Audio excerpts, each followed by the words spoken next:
and welcome to the Bercy Arena here at the Paris 2024 Paralympic Games. We're going to open up this women's crossover match with the Coupe de Bâton.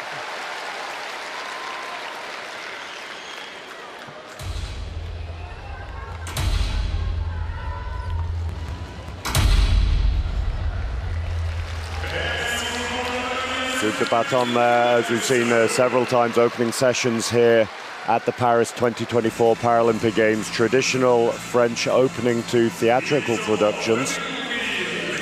See our matchups today. First up on the court here we have Great Britain versus Japan. Tough match to play in this, the 5th to 8th playoff match. Both teams struggling to losses yesterday in their quarterfinals. These games are real tests of mental toughness, seeing which team can come back strongest. So our team from Japan out first with Zaima, debuted in 2014. Yanagimoto, the 2.5-point player, one of the stars of this Japanese team so far. 9 points per game for her.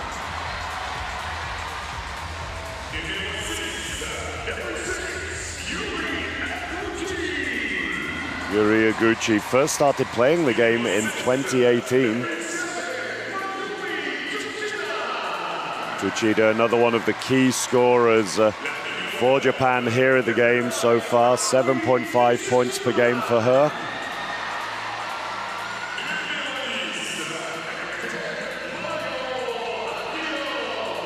Agino made her debut in 2014. She made the All-Star 5 at the Under-25 World Championships in 2015.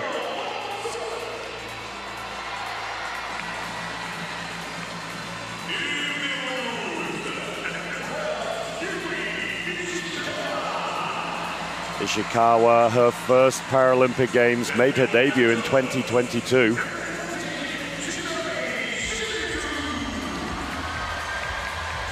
Shimizu has been a dangerous scorer as well for Japan.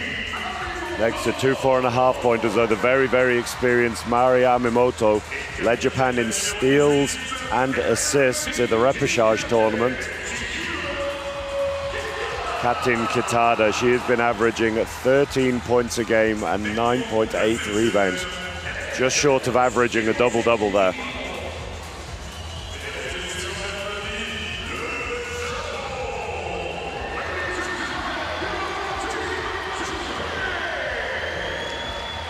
Japan put up a hell of a fight in their quarterfinal against one of the favorites, China, going down to a 12-point loss in the end.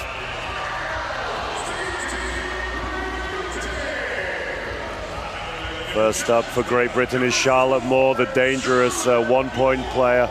Just switched from playing professionally in Albacete in Spain to Ilunion, also in Spain.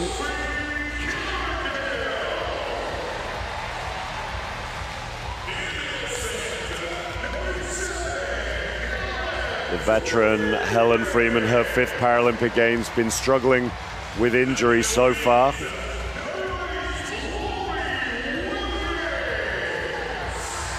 Laurie Williams, her 4th Paralympic Games, one of the main ball handlers for this GB team.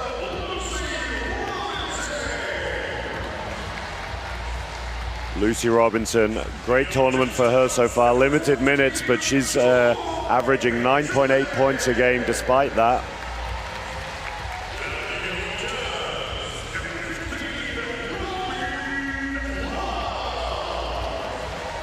Robin Love, main scorer so far for Great Britain.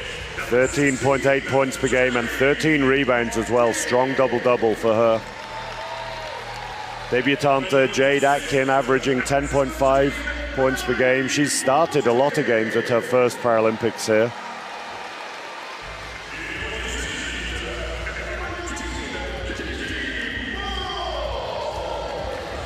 Katie Morrow, 2-time Paralympian, represented GB at the Rio Paralympic Games before taking a break and coming back to the team now.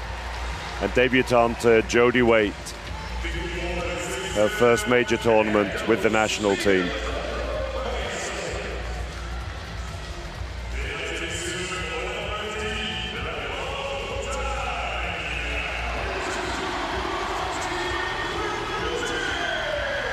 As I said, always tough to play in these games. We'll see which of the two teams comes out strongest. But first, time to just recognize the national anthems of both nations.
Handshakes between the teams in the background here, and as we said, always a very difficult game to play in this one. Both teams played relatively late yesterday, tough losses in their quarterfinals, so they'll be disappointed with those results. Japan, as I said, losing out by 12 points to one of the favorites, China. Great Britain battling all the way, just not quite able to get it over the line against a very, very strong USA in the end.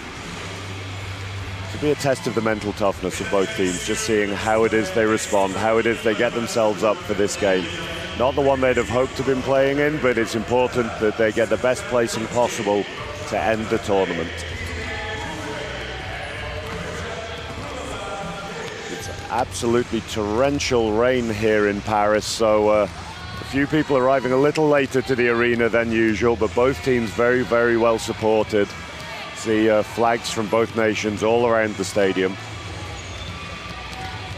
Mentioned Robin Love earlier. You can see there almost 14 points, 13 rebounds average for her. Very, very strong performance. And Mari Yamamoto, the veteran from Japan, averaging a double-double as well, 12 points and nearly 11 rebounds.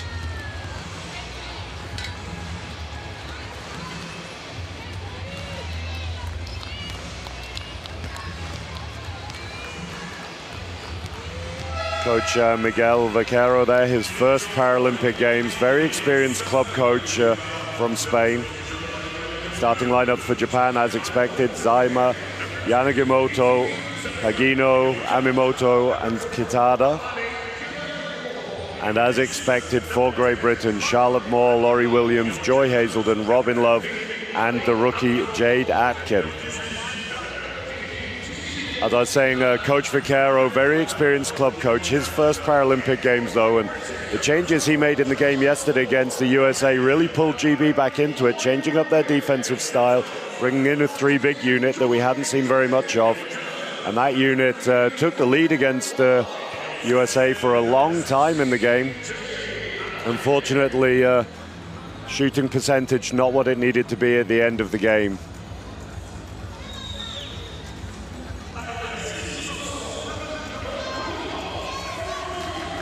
concentration on the GB faces here. And one thing that I've noticed from our position up here, might not be clear on camera, is that Amy Conroy for Great Britain has not lined up. She's not on the bench today.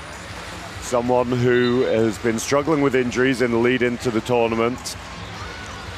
So obviously we don't like to presume anything, but it's possible a flare-up of one of her injuries perhaps.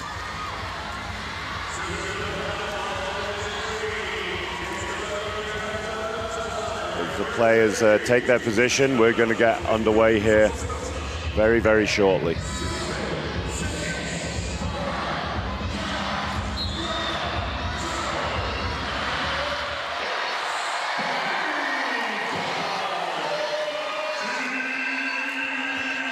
And GB win the tip to get us underway here at the Versailles Arena, Paris 2024 Paralympic Games. And we have this women's 5th to 8th crossover match between Great Britain and Japan. Hazelden finds Love on the mismatch. She's just short with her first shot.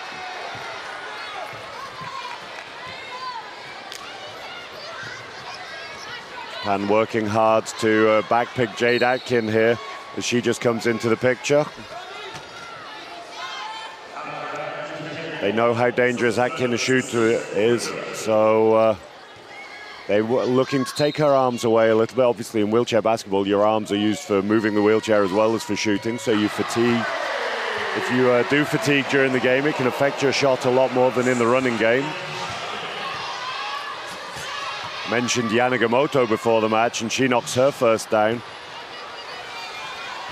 Laurie Williams not looking to take that early shot as Atkin fights her way inside. She knocks her first down. Very, very efficient shooting in the tournament so far from Atkin. She's having a great debut Paralympics.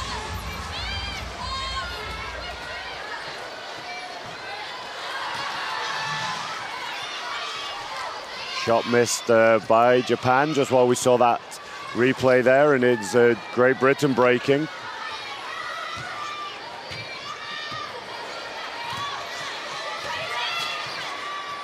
Love fires it into Atkin, but poor pass by Love. Quite a long way behind Atkin, not able to reel that one in. That pass just needed to be floated onto the outside right hand of Atkin rather than quite so flat at her left.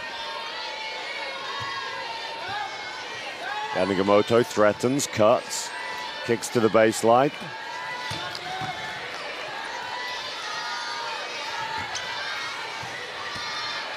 Clock running down for Japan. Amimoto cutting on Moore. Good chair position by Charlotte Moore there. Just showing her speed and aggressiveness as a defender. Able to stay in front of Amimoto. Hazelden does well to find Atkin underneath. She's not able to knock that one down though.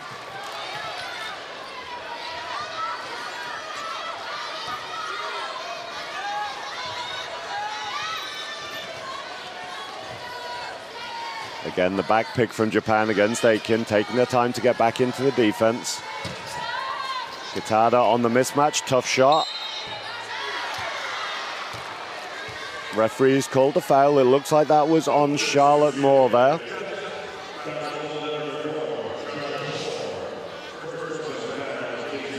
Yeah, you can just see Charlotte Moore leaning back into the cylinder of Kitada there.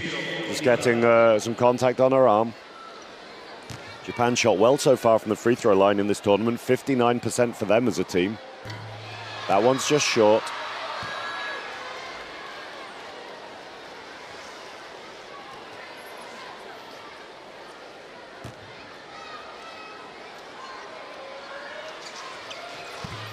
Second is good. Looking at the difference between the field goals and the free throws for both teams, it makes quite interesting reading here. Japan struggling from the field a little, shooting 33%, 59% though from the free throw line. GB the exact opposite. They've been shooting 46% from the field. Good efficient shooting from them. Just 30% from the free throw line, struggling more there.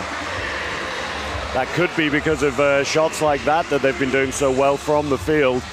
Hazelden working really well to get Atkin into a good position. Lots of inside scoring for GB so far this tournament. Strong rebound by Aitken, and Japan pressing up a little, just hustling against GB. Hazelden's layup doesn't drop, struggling to get her bearings there, slightly off balance, difficult angle.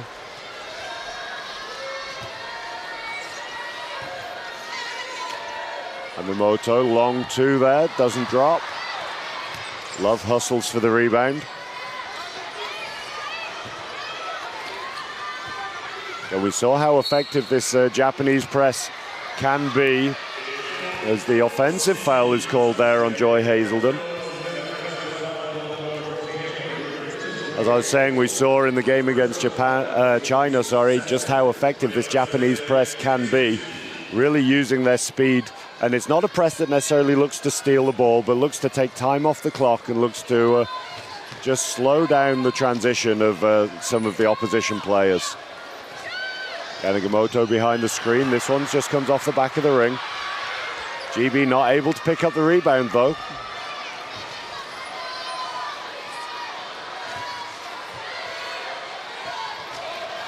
Yamamoto a little off balance for the three. Pulls it back out. Hagino knocking this one down. First three of the game for her.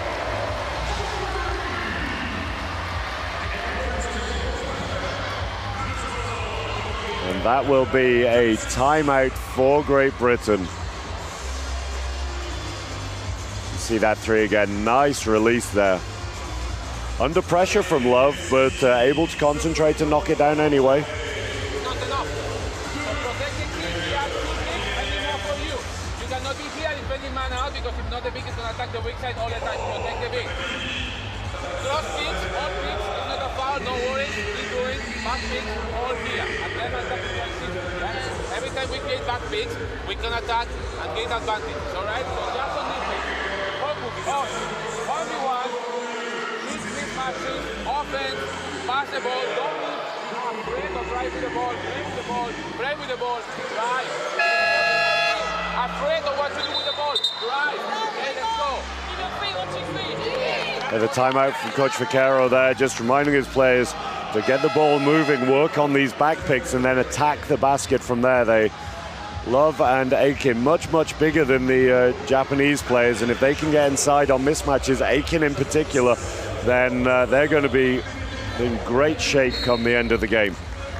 Aiken shooting 70% yesterday in the loss to the USA. Very efficient shooter when she's got to her right positions.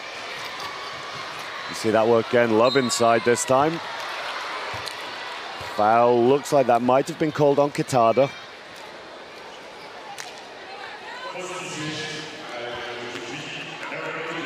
You just see that Kitada just reaching in there, trying to get the ball, fishing. And there's the foul on the arm.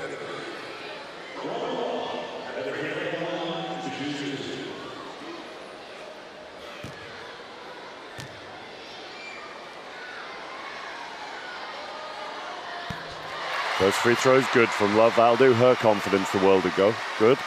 Very self-confident player, but shooting percentage, I think she would have liked it to have been higher so far.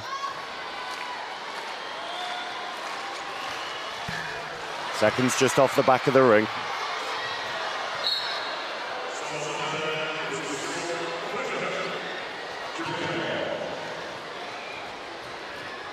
You see the chairs of Aiken and Kitada getting tangled there. Aiken outpowering the smaller Japanese forward.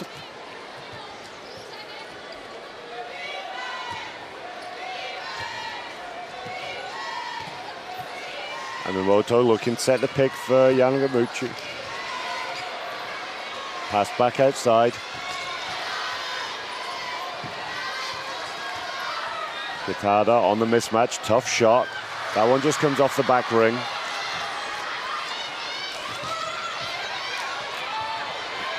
Hazelden hustling down the floor here. Decides against using Aiken, knocks that one down herself. Nice finish from her.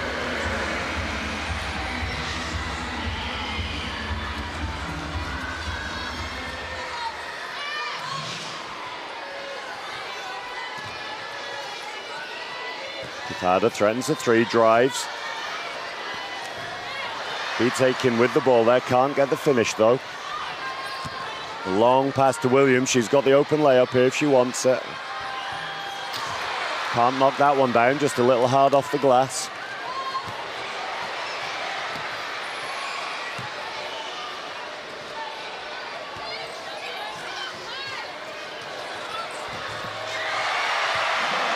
Nice finish by Amimoto there, showing her explosiveness, attacking the basket.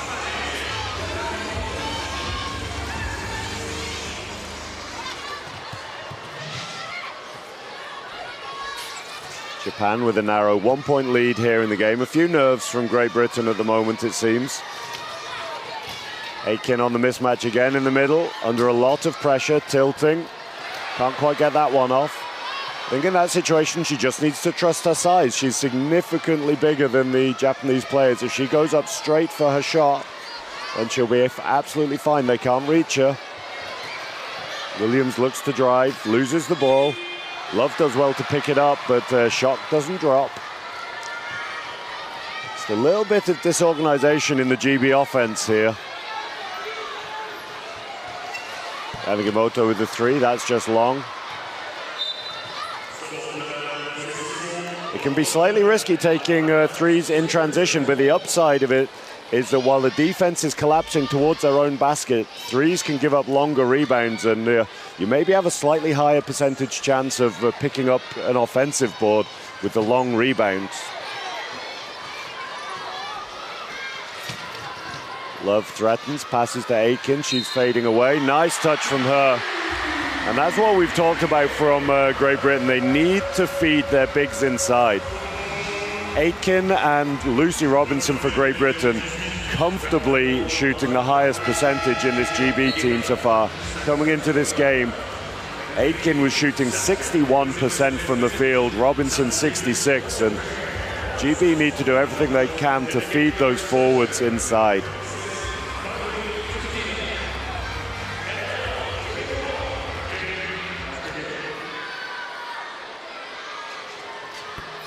Free throws just long. Rob Love does very well to pick up the rebound though, and she knocks that down. Free throw troubles continuing a little for Great Britain, but offensive rebounds like that from Love definitely help if you're not making your free throws. Kushida open behind the screen. She's only just checked in the game and knocks that one down with supreme confidence. GB with the 1-point lead now.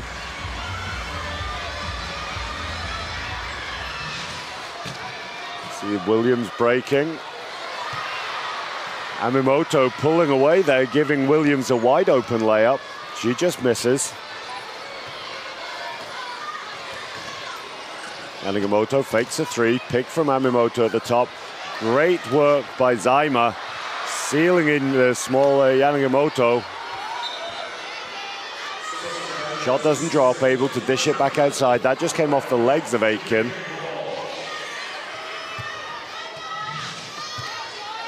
See that pass there, just catching the legs of Aitken.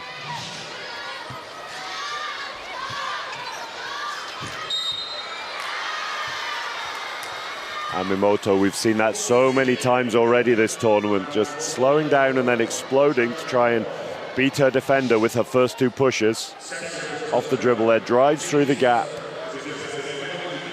Tough for Charlotte Moore there, she couldn't really pull out of the way.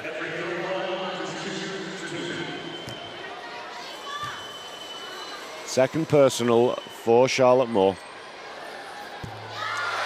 First free throw is good from Yamamoto. As you said, Japan have been very, very good from the line so far this tournament.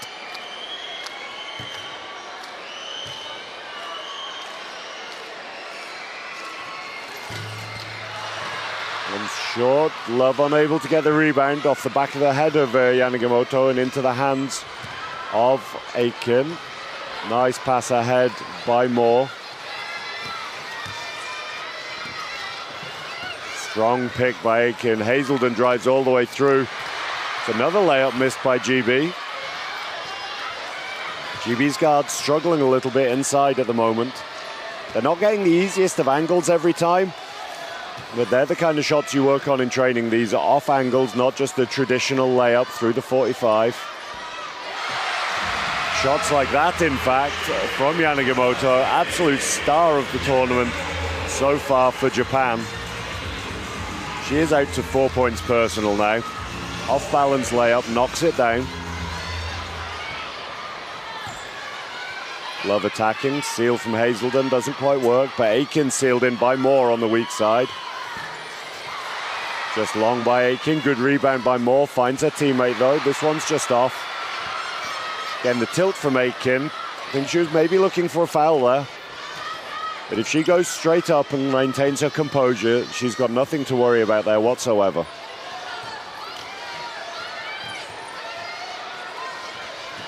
Double jump from GB, finds Tsuchida behind the wing. That one doesn't quite drop. Long pass from Hazelden. Williams has to slow down to secure it. Congested offense here from GB. Love looking to follow the seals. Moore working tirelessly off the ball. Spending so much energy sealing in her teammates as Aiken picks up that offensive rebound and knocks it down. And the work being done off the ball by Charlotte Moore is absolutely fantastic. She's a very, very capable scorer herself. But you can just see the timing on her seals is fantastic. Every single time she makes a cut, she knows that one of her teammates is right on her back. Swung to Tsuchida, pass too short though.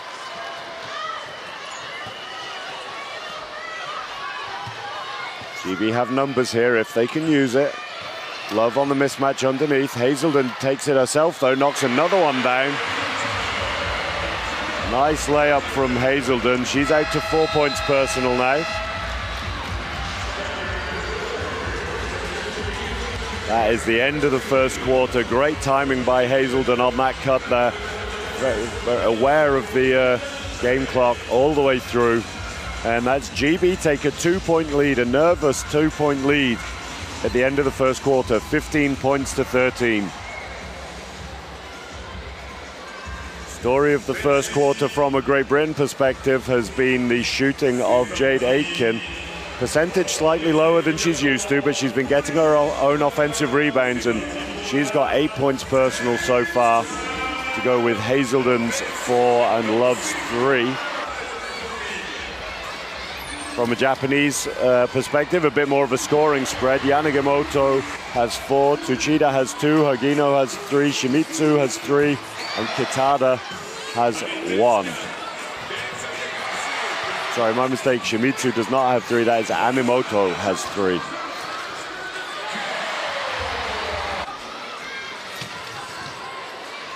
You see those feeds into Aiken, and so much bigger than the Japanese forwards.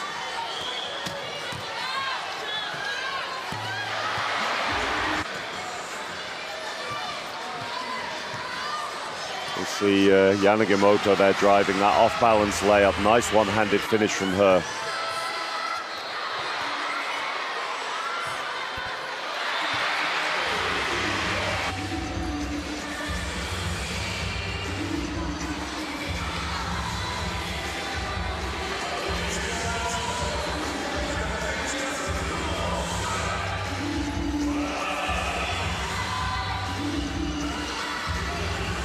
First lineup change for Great Britain here, and they're going to almost a 3 big lineup, similar to yesterday. The 2 one-pointers, Carrigill and Moore on the court together, alongside the youngster Maddie Martin and Katie Morrow, 2 players who haven't seen so many minutes yet here in the tournament. Japan recognizing that GB have the size mismatch now with the 2 centers, Morrow and Aiken out there. So they're putting that press on just to try and take the arms away from the 2 forwards. Great shot by Aiken, and that's exactly what she needs to do. Take over this game now. The ball handlers of Love and Williams are taking a break right now, so some of that responsibility is going to fall into Aiken's hands. Shot from outside from Kitada. As I was saying, Maddie Martin, a very, very capable ball handler. She's going to be the lead handler if possible, I'm sure. But some of their responsibility is going to be in the hands of Aitken and Morrow, and they don't need to try and replicate what Williams and Love were doing. But what they do need to do is be a safe pair of hands. First shot for Morrow just misses. Kitada showing her strength to hold on to that one there on the rebound. Morrow reaching over the top, getting hold of the ball. No foul called there.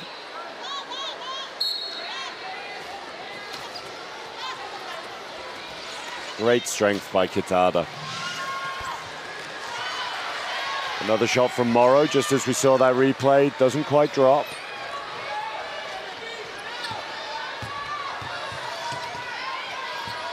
Pick between Kitada and Amimoto. Difficult catch there for Yamamoto. Tough for a low pointer. When you catch the ball so off balance, you have to reset yourself.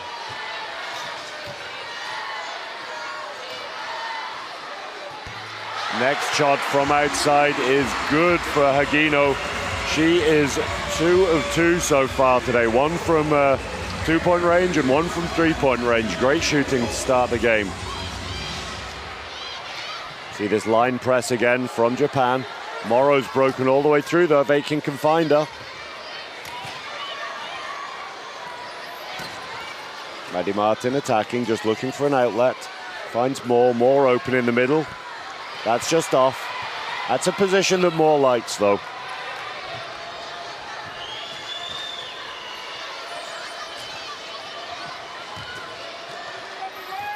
Good pressure from Morrow, making it difficult for Kitada. She takes the shot from outside, doesn't quite drop, gets the boards though.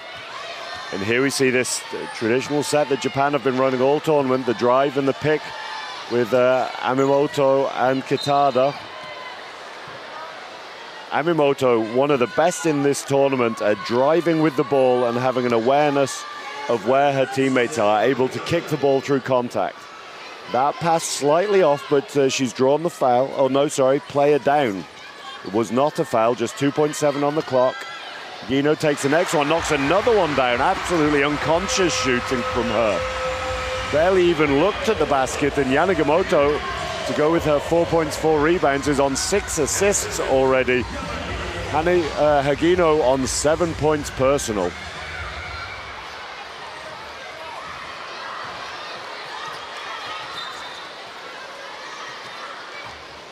GB's offense a little congested. Maddie Martin just not able to fit through that gap. Morrow with a strong position on the side of the key. Comes out to receive the ball. And some frustration on the face of Coach Vaquero there. Shot there, slightly off balance by Cargill. Looked more of a two-handed one, not necessarily her most comfortable look. And that's led to a fast break from Yamamoto. Next points for her. Showing her speed there. Maddie Martin is absolutely no slouch, but Yamamoto pushing away. We see another shot made by Jade Atkin through contact as well. That was exactly right from the young forward there. This time, hopefully we see the replay of that one.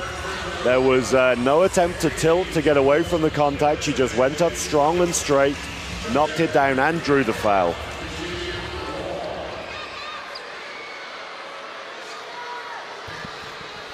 Free throw rattles in for Aitken. She's 1 of 2 now from the line. GB 2 of 4 so far today.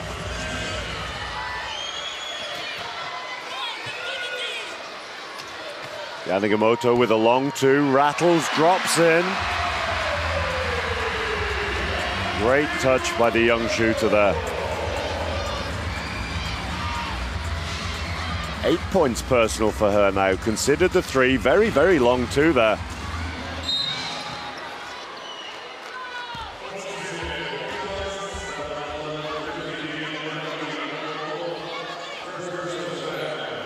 Foul in the press on Mari Yamamoto. Second team foul of this quarter by Japan.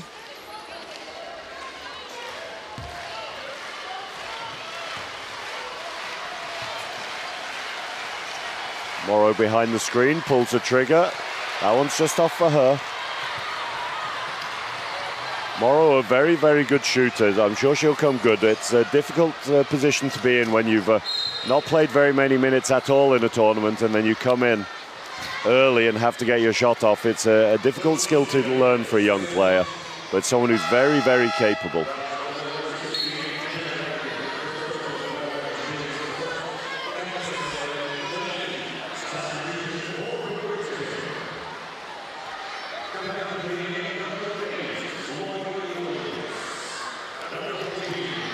And 4.5 minutes of that lineup, and we see a change here for Great Britain.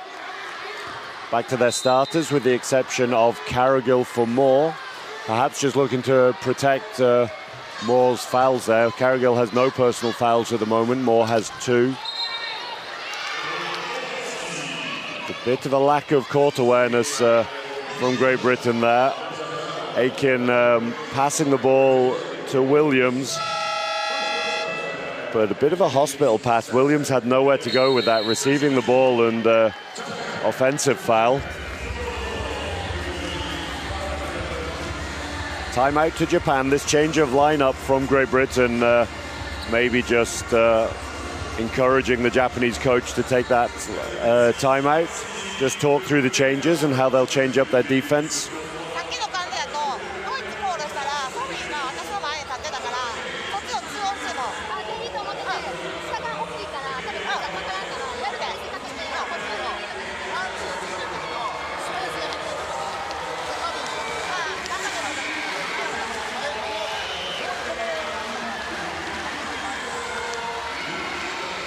And one of the features of this tournament so far is the differing styles of the coaches' timeouts.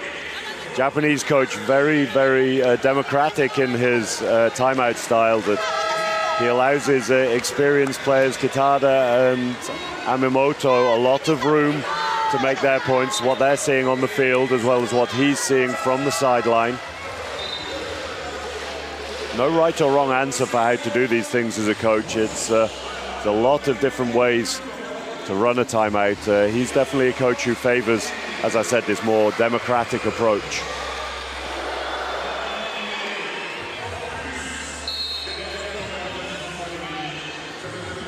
The Japan ball from the sideline.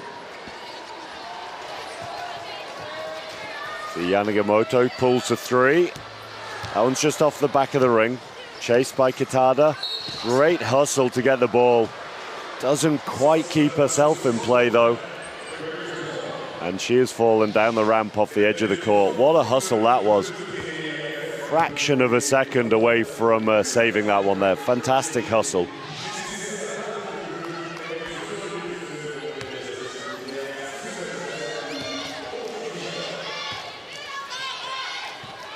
Love bringing the ball up in transition. See the screen in the middle from Williams. Aiken on the mismatch. They just need to find her. No. Shots missed. GB very, very lucky not to get a 3-second call there. Aiken was inside for a long time. Love had the opportunity to feed her, but doesn't. Passes it to Williams in the middle first.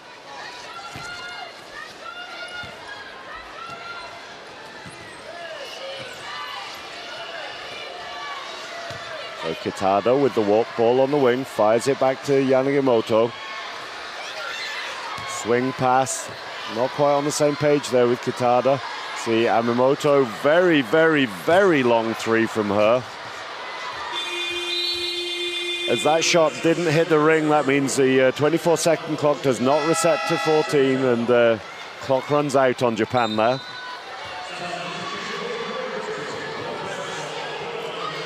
Next subs for Great Britain sees Lucy Robinson checking in for her first minutes of the tournament. Another one of these very, very consistent shooters from Great Britain. Coming into this game, Robinson actually GB's most consistent shooter, shooting 66%, and she does me the favor of knocking that one down as well, just proving the point. Difficult shot for here, backing up, lots of contact. Chair spinning away from the basket. Great focus there from the shooter.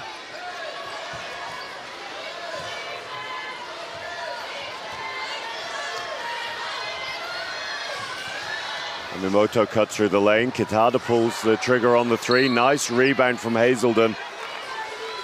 Another foul from Yamamoto there. She's going to need to be careful, perhaps. She is a player that likes to throw her chair around quite a lot. She loves to get involved in these contacts, and that is only her first foul, but she's one who doesn't need to pick up these unnecessary ones. There was no chance really of her getting the ball there. Better off using her fouls when she needs to burn one. In a situation like that, perhaps, that if she'd have got the foul earlier on Hazelden, it might have stopped her cutting down the lane. Just aware, the young guard, that she doesn't want to pick up too quick personals. Block from Love, almost loses her balance.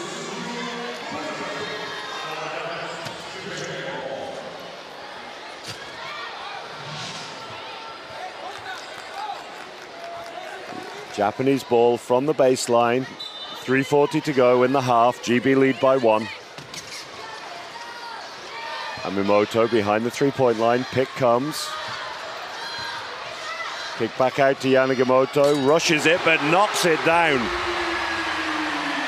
She is having an absolutely unreal tournament. Has to be in the conversation for the All-Star 5 here. She is out to 11 points personal to go with her 4 rebounds and 6 assists. Turnover from Great Britain, and there's the off-the-ball work from Yamamoto. She'll get no statistics for that, but Yamamoto thanks her. She knows exactly what a great job her guard has done for her there. That seal just opening the lane up completely for Yamamoto. Yamamoto explodes through it and knocks down the layup. Japan out to their biggest lead of the game. They're up 4. And it's something I've mentioned during several of the games here, but there are so many parts of wheelchair basketball which can go unseen or unrecognized by the statistics, and the off-ball work of the guards is absolutely one of them. These seals that they pick, their ability to time the seals, absolutely crucial.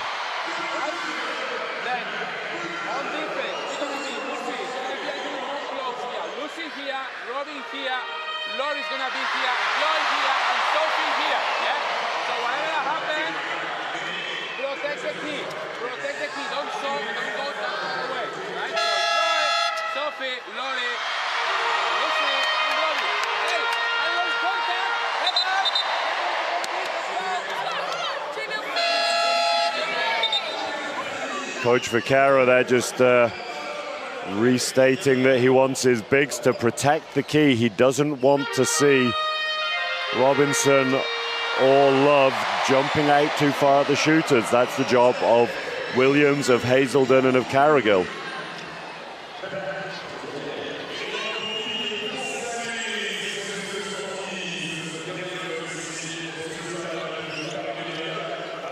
Volunteers just doing their best to dry the floor here off camera. That's why we have a slight delay after the timeout.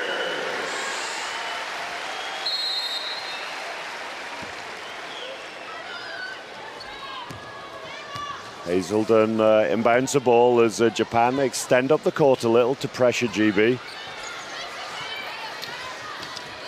Tough pass inside to Love. She can't get it to drop. Robinson, great timing, picks up that offensive rebound though. Great awareness by her. She's 2 of 2 already. GB with the steal. Robinson attacking through the middle, opens up the space for Love. Love can't quite find her with that pass, overcooks it a little bit. Apology from Love to Robinson there. Pass not where Robinson needed it. Kitada under pressure, just puts that one off the bottom of the ring. Nice outlet by Robinson. 2-on-1 temporarily for GB, but Yamamoto showing her speed there. GB taking their time. Robinson inside.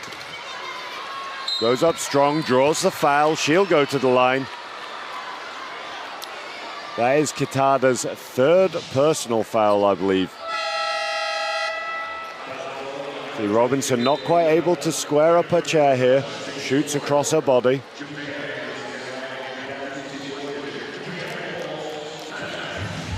There's a timeout for Japan. You'll see Robinson going to the line out to the back of this timeout.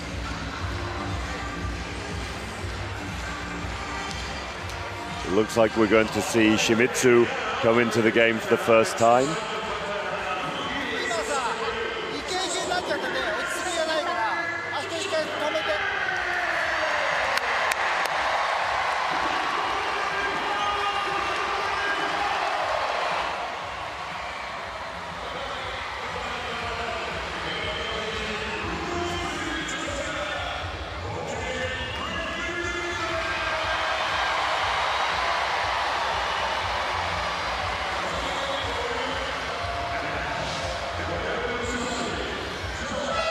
These cuts from Love getting inside, and as the ball just bounces out, it's the awareness of Robinson to get inside and see her touch on that shot.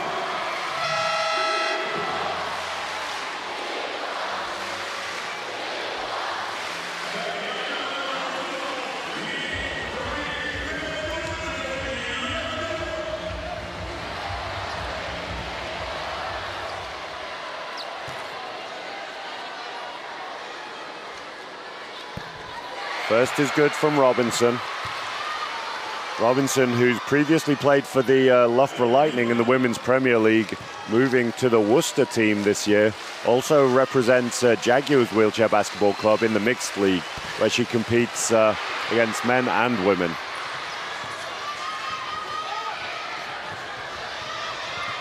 Fast break here from Japan. Good ball movement. Pass just a little short. Yamamoto doesn't look for the three this time. Finds Hagino. She knocks another one down. 9 points personal for her on 100% shooting. 3 of 3 from 2, 1 of 1 from the three-point line.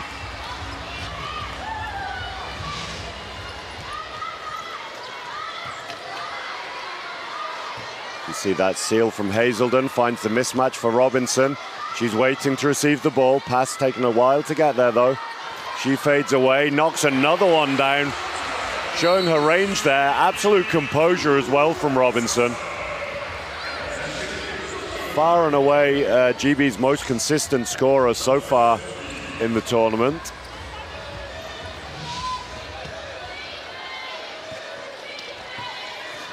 Williams pressuring out on Yamamoto, not wanting to let her get early shots off.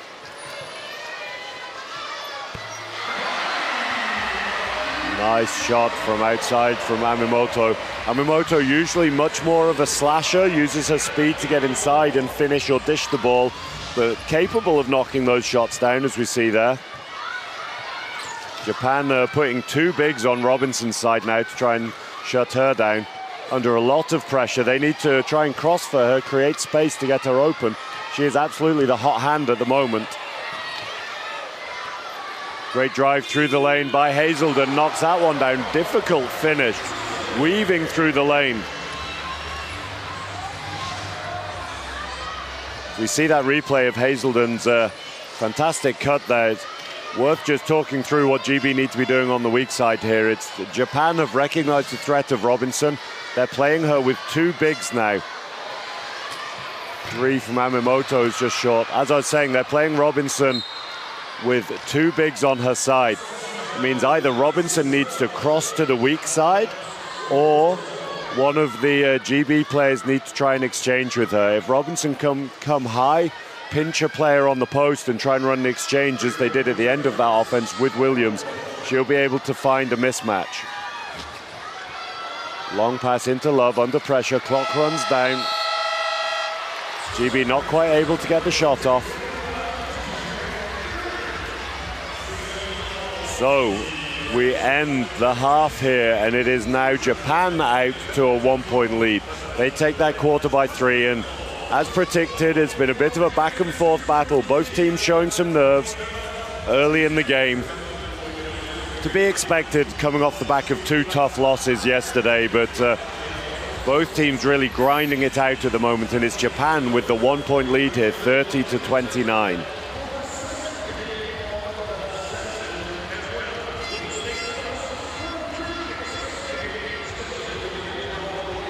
So just take a quick look at the individual statistics here. So far, star of the show for Japan has been Yanagimoto. She has 11 points personal. She has 4 rebounds and 8 assists. Almost a first half double-double for her.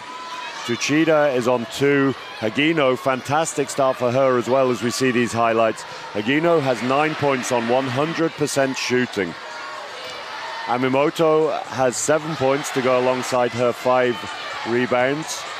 Another great game from her. She's been averaging a double-double this tournament. From a Great Britain perspective, the story has been their 2 bigs. Jade Atkins starting really well early. She has 13 personal to go along with her 7 rebounds. Almost a first half double-double for her as well. Lucy Robinson, 7 quick-fire points in just 4.5 minutes. 100% shooting for her from the field, just the 1 missed free throw so far. They've been supported by Joy Hazelden with 6 points on 50% shooting. Robin Love struggling a little more offensively. She has 3 points, 1 of 5 shooting so far as we see the team statistics here. GB leading shooting percentages, but 2 less field goal attempts from Japan. That's a little bit the difference in the game. Both teams giving up 5 offensive rebounds. Same number, well, sorry, GB with 1 more turnover than Japan. A lot of very, very close statistics there. As I was saying, Robin Love struggling a little offensively, just 3 points for her at the moment. But she'll come good, I'm sure. We're going to take a break here at the Versailles Arena at halftime in this women's crossover match. It is Japan 30, Great Britain 29.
On peut les applaudir encore, merci s'il vous plaît.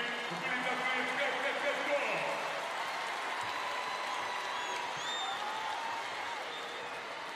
Absolument magnifique. Oh, mais regardez qui voilà. Mesdames et messieurs, mascotte officielle de Paris 2024, puis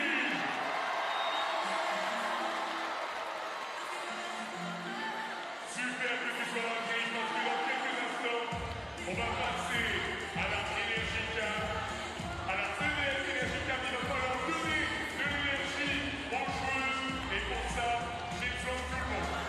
Vous savez ce qu'on va faire? On va couper la salle en deux, d'accord?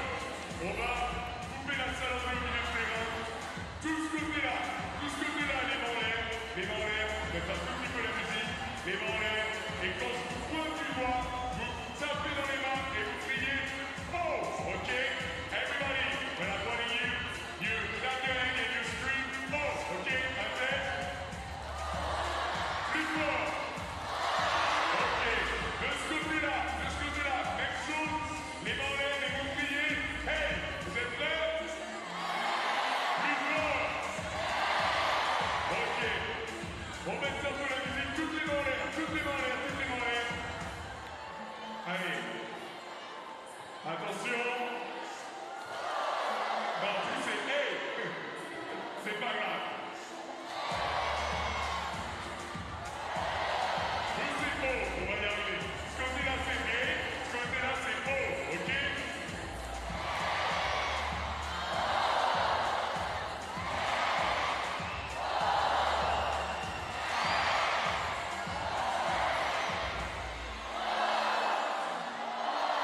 Et on tape dans les mains en même temps.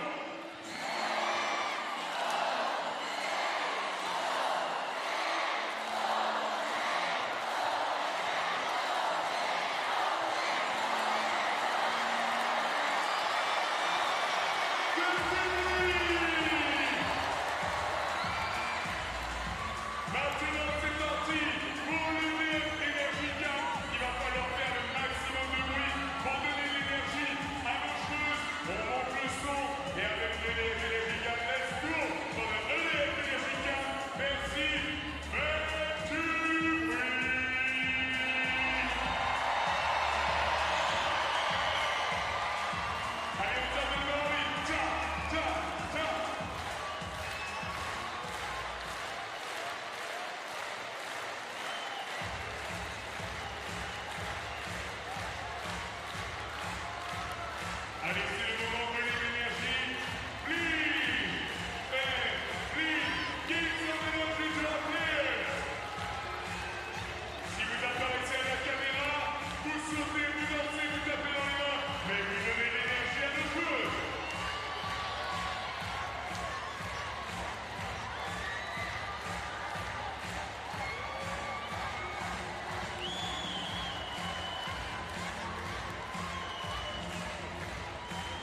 Welcome back to the Bercy Arena here at the Paris 2024 Paralympic Games, day 8 of the wheelchair basketball, and we have a women's 5th to 8th crossover game here on the court.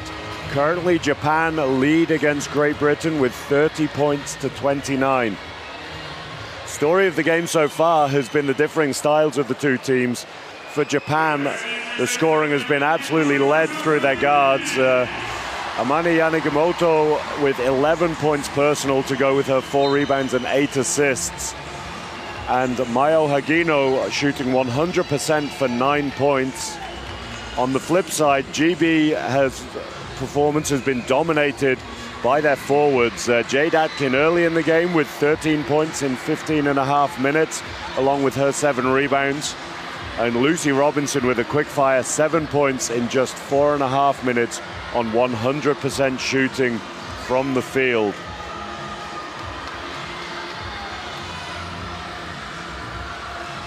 So it looks like Great Britain are starting back with the same lineup that they finished the game. 1 point Charlotte Moore had started, but she got a couple of early fouls, so we've seen Sophie Carrigill come in.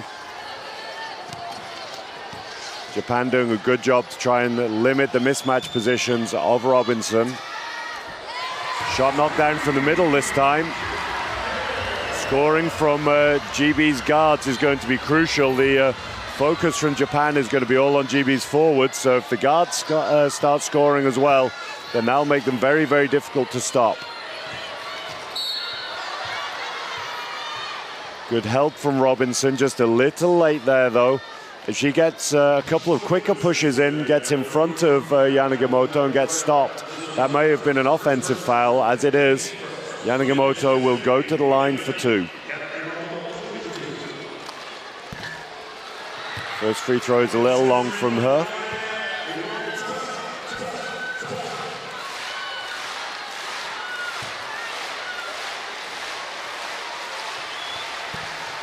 Second 2, tough rebound for Robinson, doesn't quite get a hold of it, finds Love though. GB attacking with numbers if they can use it. Robinson straight down the middle, but a foul from Hagino means that Hazelden can't get the pass away.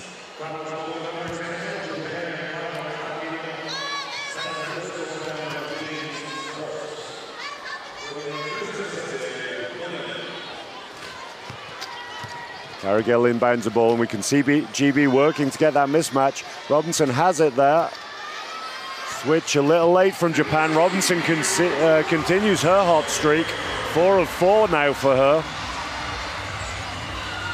You can see just off camera there, you can see Williams is driving to the baseline, taking the forward away from Robinson, and then if GB find her in good time, she can knock that shot down all day.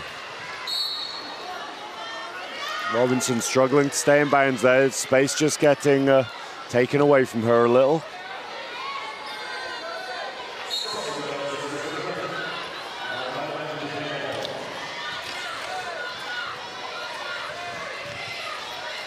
Great smothering defense from Great Britain here, not giving up any easy looks.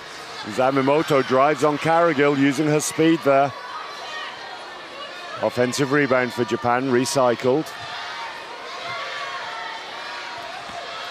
Yamamoto drives, finds Kitada. Good rebound by Williams there. Robinson is off to the races here. Good work between her and Hazelden. Robinson's free in the middle if Carrigill can find her. Doesn't. Feeds Love instead. She can't make the layup. Second misses as well. And the third. Fourth is good though.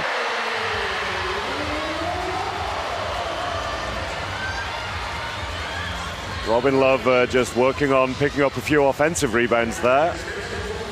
Said struggled with her shooting a little so far, but just using her size, out-muscling the Japanese defense to get those shots. Robinson pressuring Kitada, not able to get the clean shot off. GB up 5, 6-0 start to this quarter for them, exactly what they'd have wanted. Robinson's available, but the ball's dished to Carrigill, and she knocks another one down. Japan so aware of Robinson here on the left, double teaming her. After the great start she's had, that left Cargill completely free for the layup. GB exactly the start that they would have wanted. 8-0 to open up the third quarter, and they're out to a 7-point lead.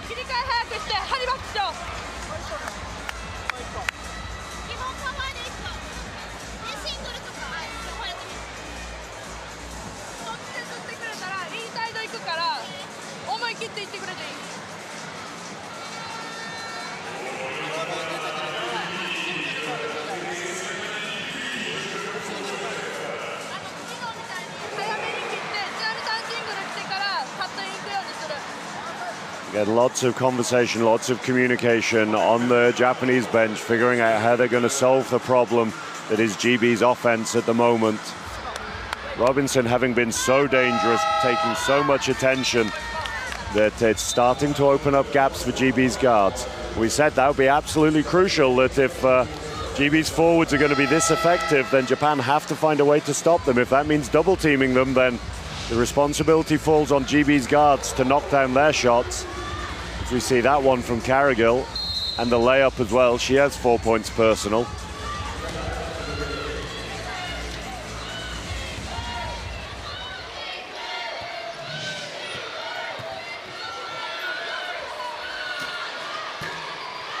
Shot doesn't quite drop there, as we've seen changes for Japan here. They're going for a 3 big unit of their own now. It's a 2-on-1 for GB. Robinson free in the middle again, takes her time, knocks the next one down. Right now, Lucy Robinson is absolutely unstoppable for Great Britain. She is out to 11 points personal in 7.5 minutes.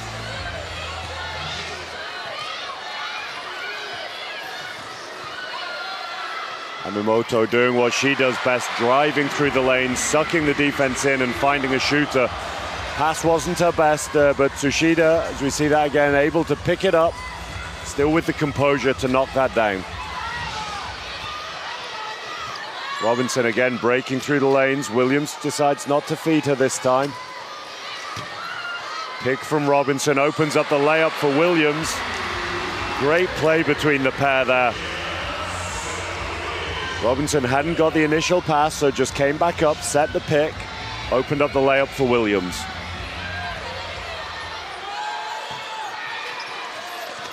GB taking away Yamamoto's drive, but Hagino open outside. Her first miss of the game. Yamamoto just losing control of the ball a little there, and that's turnover. GB ball, 12-2 now. Already 4 minutes gone in the third quarter. GB out to a quick 12-2 lead in the quarter. Again, Robinson just pinning low. Mismatch for Robinson. Williams fights her way through. Still the mismatch for Robinson. Fades away, knocks another down. GB a little slow in finding her there, but gets the ball there in the end. 6 from 6 for her now.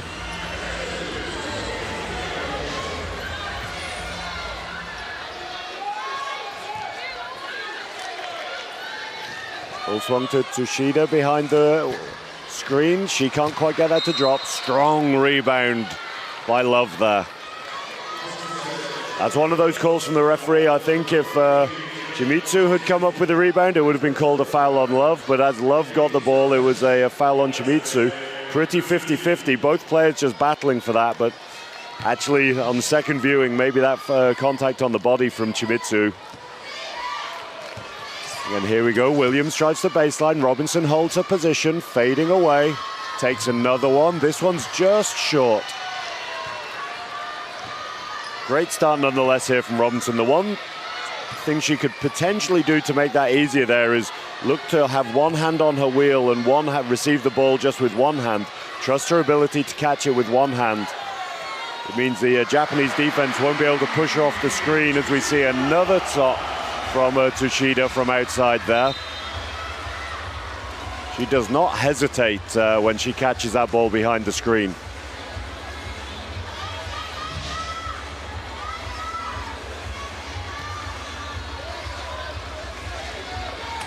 Coach Vaquero just asking why there wasn't an offensive foul, I think.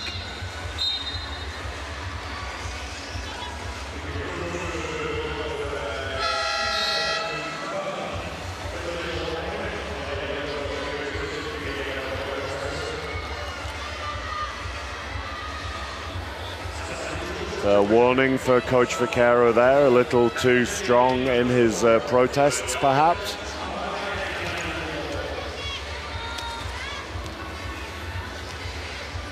You can see at the far end of our picture here, Robinson just working for that mismatch again. She has Zyma jammed there.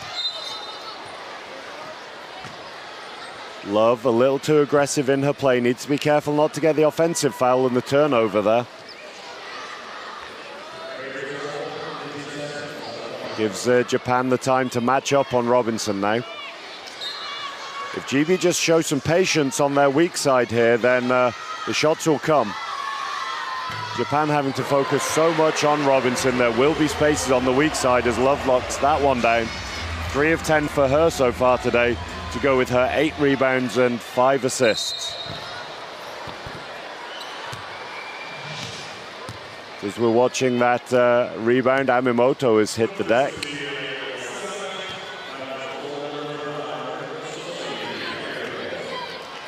Foul called on Cargill, her first personal. You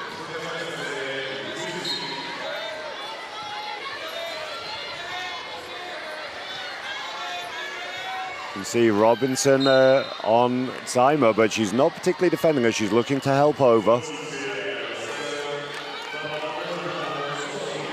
Another early quick foul by Cargill there, just from behind.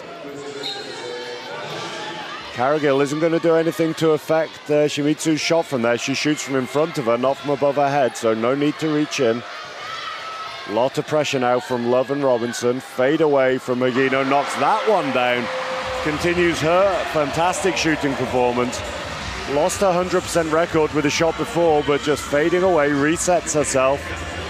She is on 11 points personal now, 5 of 6 shooting.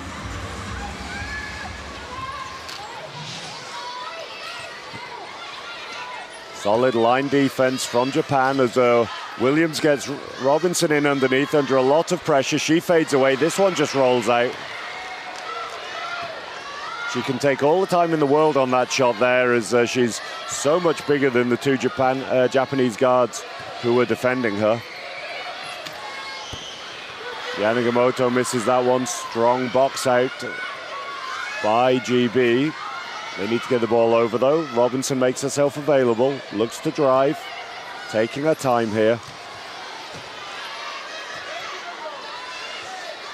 Robinson takes a pick on Love. She'd have been better holding out for the mismatch there, I think.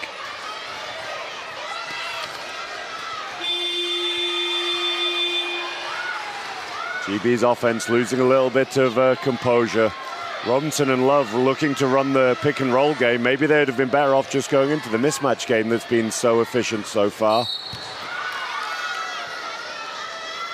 Foul called against Love. It's fair to say she disagrees with that call. Looking a little confused as the whistle's blown.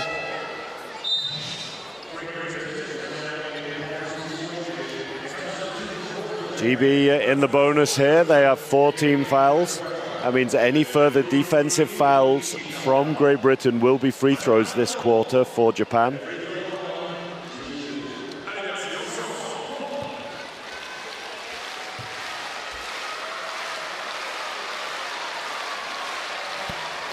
First is good from Amimoto. They've been a strong free throw shooting team throughout the tournament, shooting almost 60%. A little lower at the moment today, but they've only taken 7 so far. Second is good as well. Amimoto is 3 of 4 from the line now.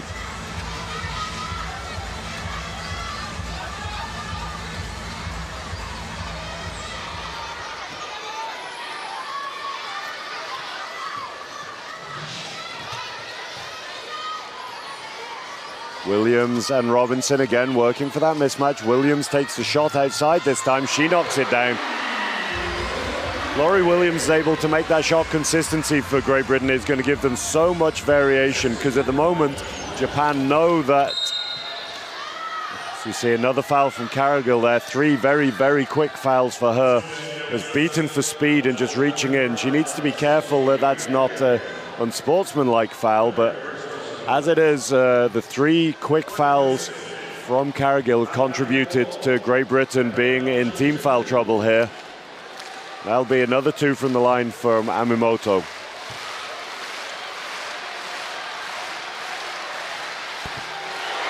Next one's good from her. That's 3 in a row now from her, I believe.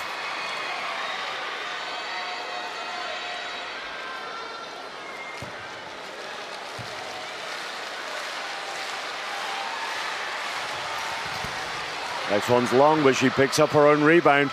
No box out from GB there. Cargill in front of Tsushida, needs to be careful, recovers. Yanagamoto takes a hard fall there. Great pressure from Williams to jump in between Yanagamoto and her screen. Williams showing her explosiveness, but that pass just a little overcooked. We see Yanagamoto just losing her balance, coming down hard on her heavily taped arm as well.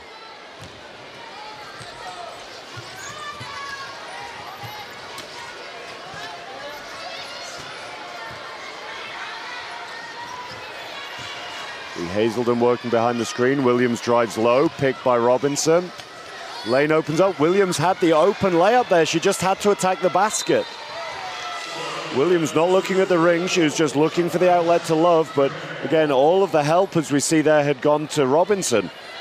Williams had a clear lane to the basket. Strong jump by Hazelden, aware of the threat of Tsushida. Has to get back there quickly. She knocks another one down. Too slow on their rotations there, Great Britain. And they're giving Japan a little bit of a way back into the game at the moment. The lead is still 6 points. But after that 12-2 start, Japan winning the next section of this quarter, 9 points to 6 at the moment.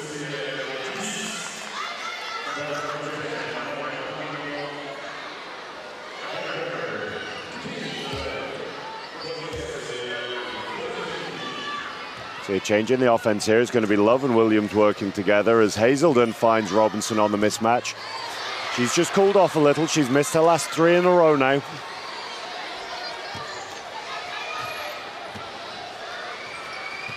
And with that, we see Jade Atkin about to check into the game. She's had a fantastic offensive game as well. So great variability in their forwards for Great Britain here. Both of the young 4-5s have been very, very effective.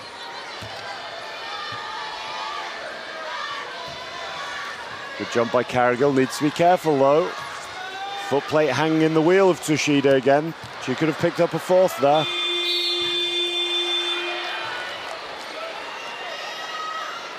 Foul by Robinson right at the end of the shot clock there. Reaching in for the rebound and just making contact with Yanagamoto. As Robinson checks out the game, she's just going to get a short breather. She's been really, really effective in her short time on the court, though. Tied leading scorer with 13 points on 67% shooting.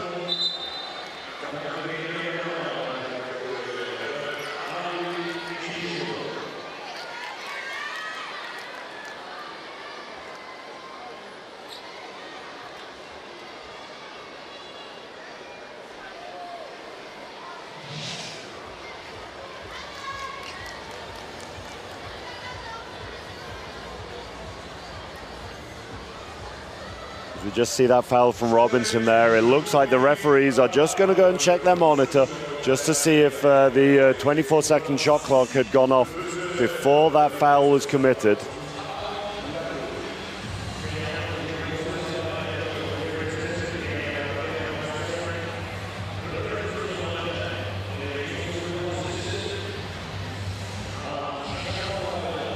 This review system is something that we don't often see in wheelchair basketball, but something that is available to the referees here at the Paris 2024 Paralympic Games, and something that makes a big difference in their ability just to check that they definitely get these calls right. Relatively quick check by the referees this time. We've seen some that have taken quite a long time just for them to watch as many replays as possible.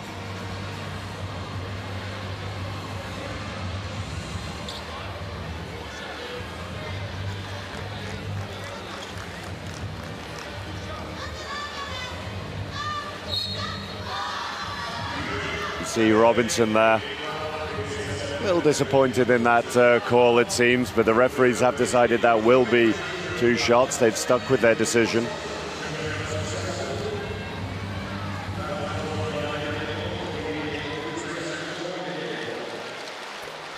First is good from Yamamoto, continuing her great scoring game. She's out to 12 personal now.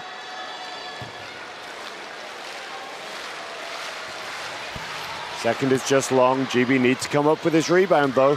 Cargill does. GB have the chance for a 2-for-1.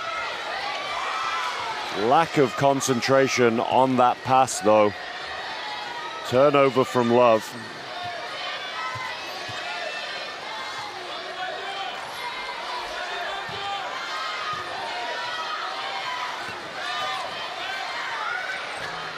Shots just off.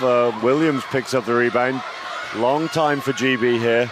Love was on the fast break. Checks back though to receive it. Great seal again by Hazelden.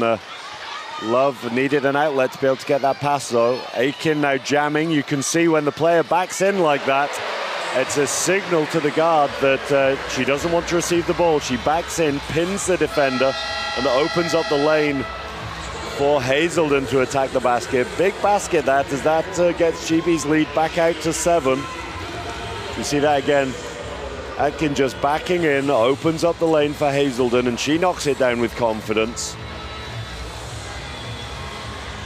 There are just physical cues like that that the players can give each other. You don't necessarily need to communicate verbally, but by backing in, you're showing you don't want to receive the ball and that Hazelden can drive. Nice finish by her. So at the end of that back and forth quarter, GB win the quarter by 8 and are out to a 7-point lead here going into the 4th and final quarter. We can see GB shooting much better from the field at the moment. Main difference there is GB's shooting percentage at the moment, and that percentage has absolutely been led by the forwards. Lucy Robinson on 67%, 13 points. Jade Atkin, 13 points, slightly lower on 55. While Joy Hazelden has 8 points personal, 57% shooting.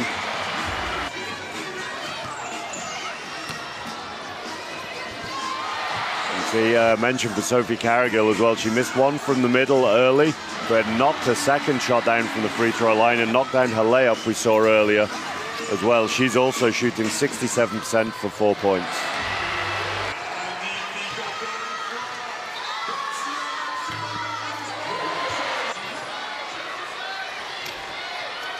See the confident shooting of Tsushida as well. As soon as she's open behind that screen, she does not hesitate to take the shot.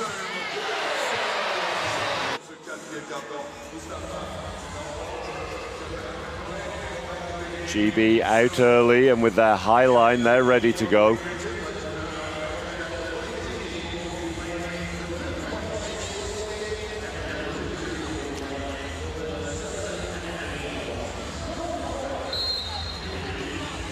Need Japan to get us underway here in the 4th and final quarter. GB up 7, 10 minutes to go.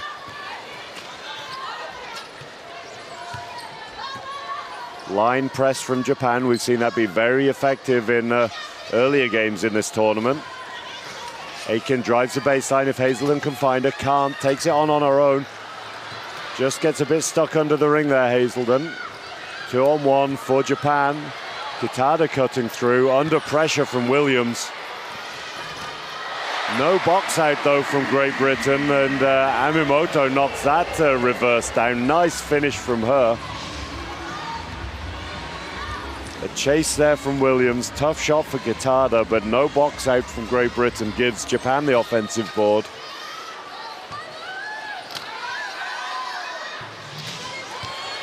As we see the replay of the Japanese bench there, Aiken was just underneath on the mismatch. Shot didn't quite drop for her though.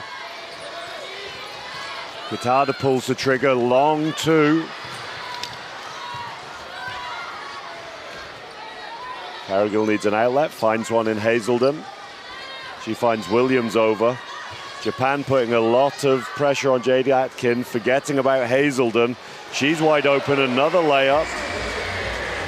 She is out to 10 points personal now, 5 of 9 shooting for her, her best game so far.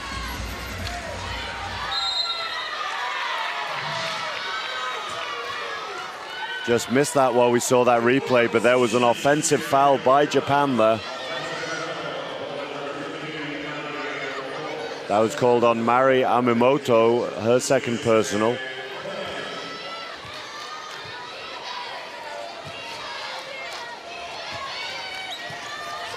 Aitken underneath, ball fired into her. Knocks a shot down. Kitada knows how much bigger than she is, Aitken is, and she doesn't even bother to put her hands up there, just holding her strong wheel position. Cargill being driven on by Amimoto, needs Robin Love to come and help.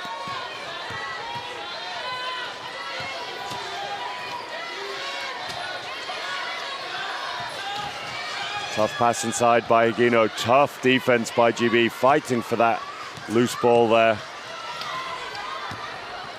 Williams finds Love with the outlet.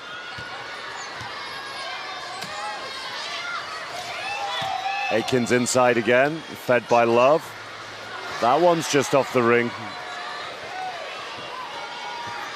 15 points personal so far for Aiken. She's leading all scorers. Yanagimoto from 3, banks it in. What a tournament, but what a game that young guard is having. 2.5-point player with 15 points. Oh, sorry, no, the assist was Yanagimoto. The shot has been given to Zaima. Down as a 2-point though on my system here. Looked like that was a 3 from up here. Love from behind the screen. Short, but gets the roll off the front of the ring.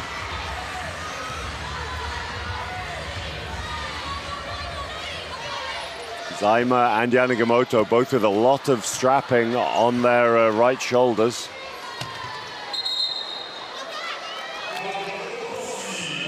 Offensive foul by Love, it seems there. Having a little laugh about that, disagrees with that, I think. Not a huge amount she could do about that there, I don't think.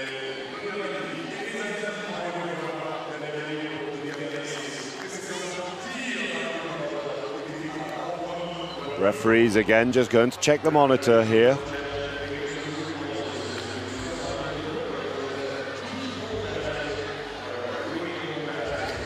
And we've just had confirmation over the PA system. The referees aren't checking for that foul from Love. What they're checking is if that was a 2 or a 3 that we saw banked in. Let's say from my position up here, it looked like a 3. Difficult to tell though.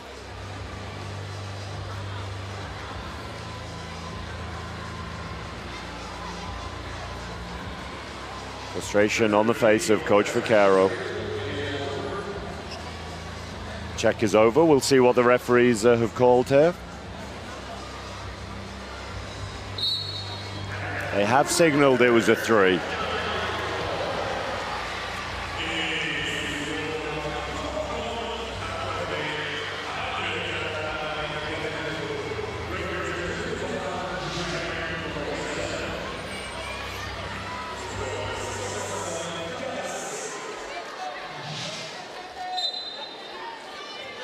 Replay showing the missed 3 there.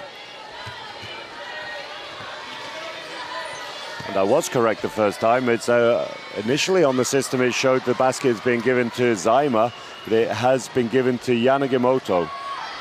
But she just misses that one. Long pass through to Love, knocks down the layup.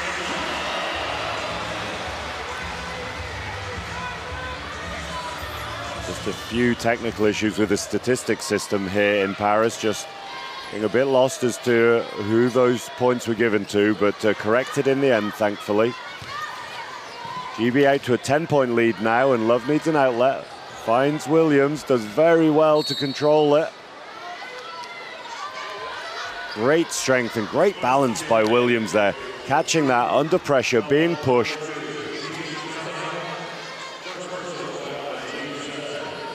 Foul called on Zaima. That 3 had Yanagimoto out to 15 points personal now. You see Aiken with another mismatch, dumps it down to Hazelden. Tough angle.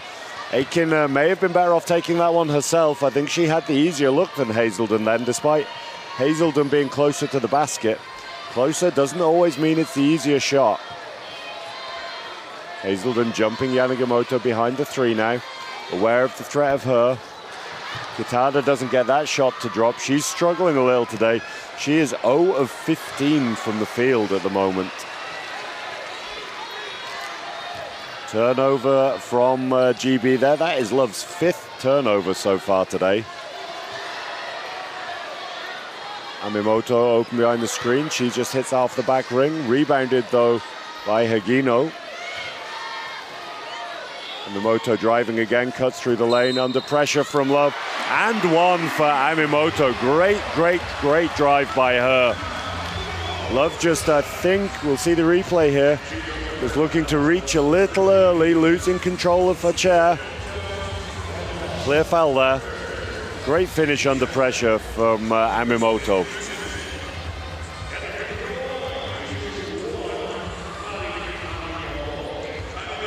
Amimoto at 14 points personal now.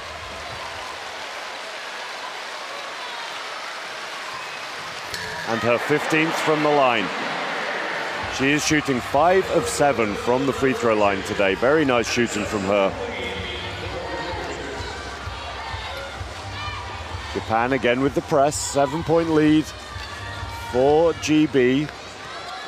Tied up here in the fourth quarter. Love taking her time, Aiken attacking. Tough pass inside to Carrigill, off balance. Misses that one, tips it to Aiken though, takes her time. She misses. GB going a little cold here at the moment. Subjective call again from Great Britain. Foul called on Hazelden. Drawn by Yanagimoto. Third foul she's drawn so far today.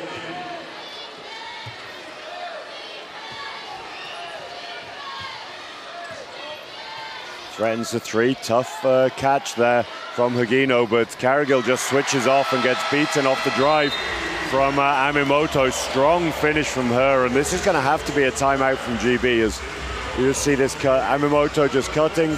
Carrigill had a foot plate as she was chasing Amimoto out, not aware that the explosive Japanese forward wanted to attack the basket.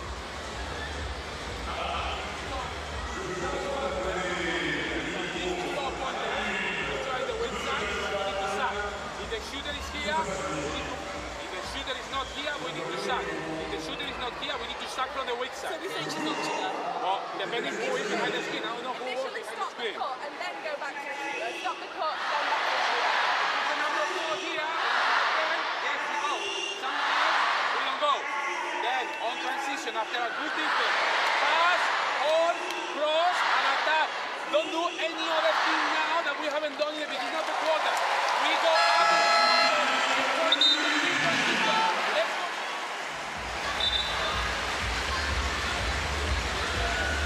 Coach Vaquero there just reminding his team not to try and do things that they haven't been working on. Some of these dump down passes are a little difficult, or more difficult than the open shot from the shooters. Just to pass, set the pick, hold the pick, and then attack with the cuts off that. Overcomplicating things at times here.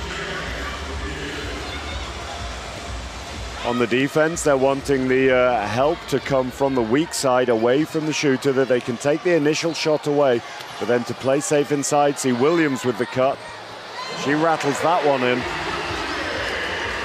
6 points personal for her now on 50% shooting. 8th assist for Robin Love.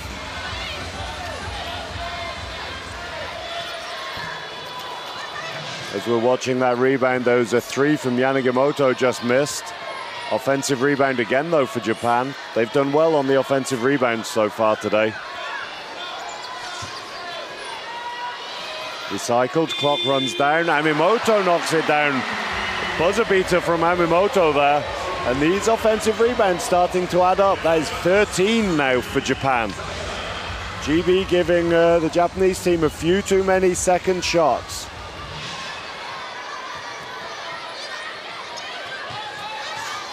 Aiken through the middle. Kitada running up the side of the wheel of the bigger Aiken. Definitely has a strength mismatch over Kitada.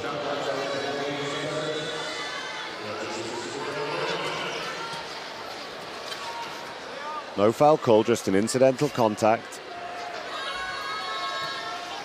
Aiken has the mismatch, she can just hold her position here.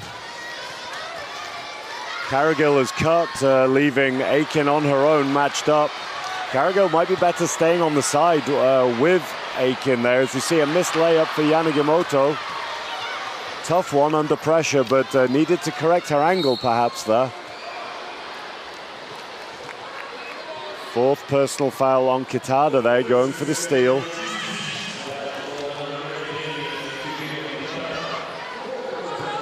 Not a foul on the arm, I don't think, foul on the chair. But as I was saying, when Cargill's playing the side with Aiken, playing it with love this time, when she just cuts through to the basket and comes out the weak side, that leaves Aiken matched up. Cargill may be better off just working to find a mismatch for Aiken and attacking the big herself. You see Hazelden doing exactly that there. She would have actually been better off taking that one on herself, as the big didn't come with her at all. Stayed matched up with Aiken, knowing that Hazelden wasn't necessarily looking for the shot, and another missed layup from Japan. GB have numbers here if they can attack it. Two Japanese players down on the GB baseline. Smart foul by Amimoto. GB were attacking 5-on-3 in that situation. Two players down and stuck off the court with this ramp at the edge of the court you see there. Very smart foul from Amimoto. That was an almost certain layup for Great Britain. Tough balance to not give up the unsportsmanlike foul as well. Here we see that side again. Aiken drives, this time doesn't give up the cut. Nice 1-2. That is exactly how to run that possession. GB just need to make the shot. So Hazelden drives, draws the attention of the big, and if the big is able to switch back to Aiken as Hazelden dumps the pass over her shoulder, then it can come quickly back down to her. She just needs to be ready to catch and finish. Not easy, but a makeable shot for her.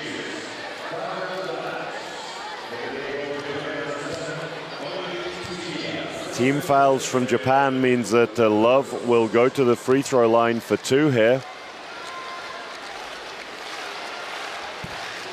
First one misses. She can knock this one down. That'll extend GB's lead to 6, put a little more pressure on Japan.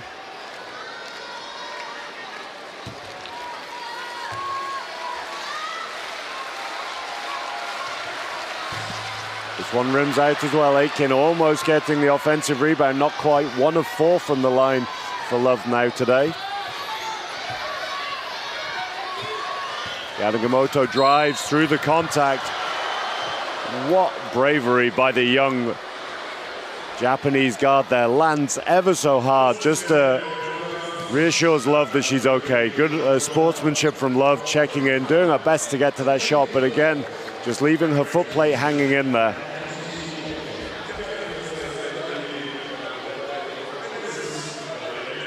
GB 38% from the line at the moment. Japan currently 7 of 14 after that miss. Frustrated shake of the head from Yanagimoto. She knows she's had opportunities. She's just 1 of 5 from the line so far today.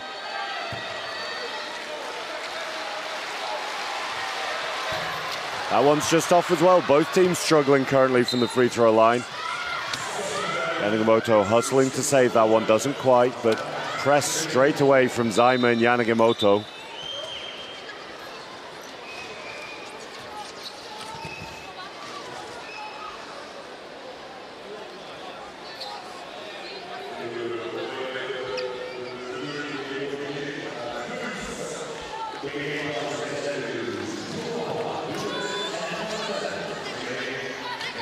Press from Japan again, trying to keep the giant Aitken out of the game. Trying to slow down GB's offense. You can see Uchida chasing Aitken everywhere she goes. Staying matched up as Amimoto matches up with Love. creating a bit of disorganization, and Cargill sets a pick for Williams, able to feed the ball to Love. I think Cargill was looking to seal for Aiken there initially, but then saw that Williams was available, set the pick there.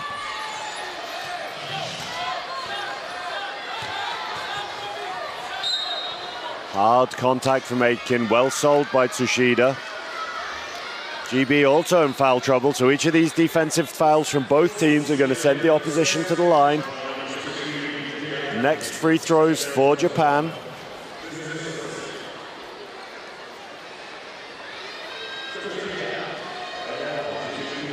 GB up 7, 93 seconds to go in the game. Key free throws here for Japan. That one's just long. These shots have to drop for Japan now if they want to be in an endgame situation.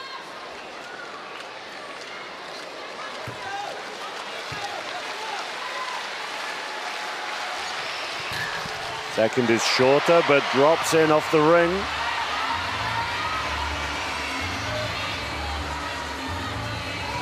Japan 6 down and with the press here.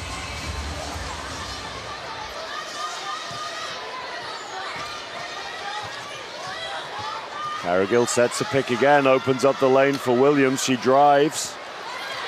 Japan choosing to stay matched up with Aiken. She's been so dangerous today that they're staying matched up rather than helping to Williams, and that gives Williams the wide open layup there. Knocks that one down. GB's lead now out to 8 points. A little under 1 minute 20 left in the game.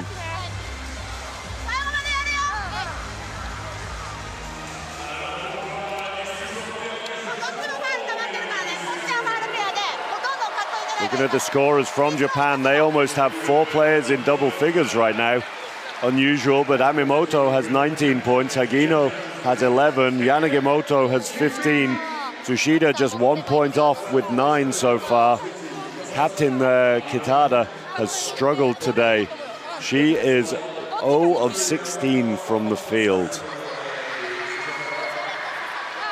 From a GB perspective, they do have 4 players in double figures with Aiken on 15, Love on 13, Hazelden on 10, Robinson on 13 in 13 minutes, and Laurie Williams just 2 points behind double figures with 8 so far. Great scoring spread from Great Britain.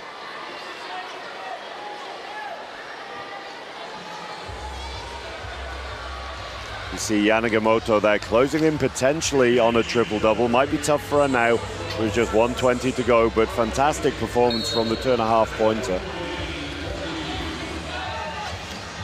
Amimoto jumped high by Hazelden. Don't want to give up a 3 here, Great Britain. Tsushida open behind the screen, jumped early. Good job by Great Britain to stop her. Amimoto with the cut, hard off the glass though. Love with the rebound, she brings it away. Aiken looking to set the pick.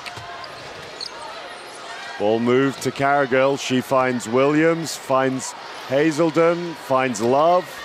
Love knocks it down. Look at that ball movement from Great Britain there.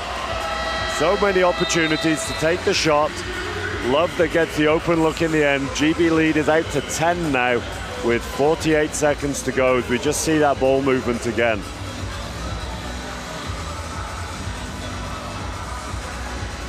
Any of those GB players would have been within their rights to take the shot there, but the patience shown by them opens up the best look possible for Love.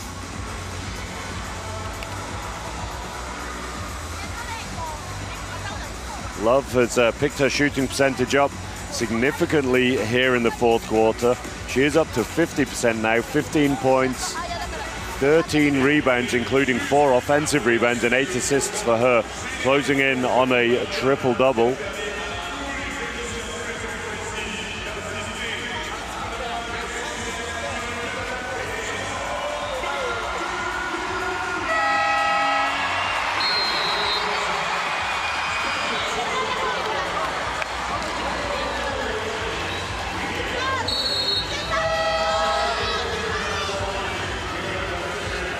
Composure on the face of the Great Britain coach here. He knows that it's in his hand, just having a word with Cargill. It looks like he has given her the mission of chasing Amimoto. Amimoto double teamed though, and that opens up the 3. Doesn't drop. Great Britain taking their time. Japan with the line again. Foul called on Yanagimoto. Not the most obvious foul there, but called by the referee. That'll be Love to the line to add to her personal tally.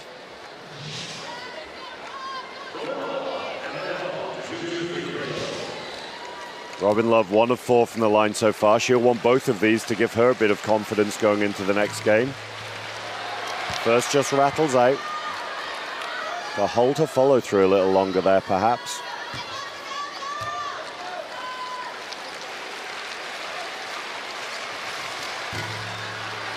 Seconds just missed as well. GB struggling again from the free throw line today.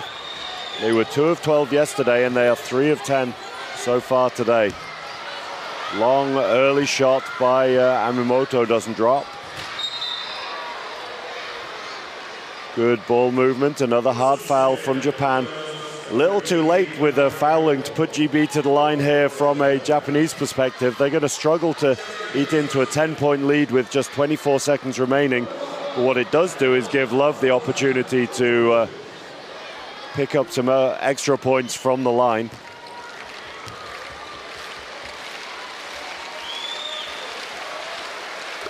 Holds her follow through that time and swishes the ball. Nice finish from her. Apologies to lip readers out there again. A little frustration from Love, I think. Holds her follow through again. Makes the second one. She's up to 3 of 8 from the line now. To go with 17 points personal, 14 rebounds, 8 assists. That one just rims out from Higino. GB. Again, the fouls from Japan. I'm not quite sure what their thought process is here with the fouls. It's very, very late in the game.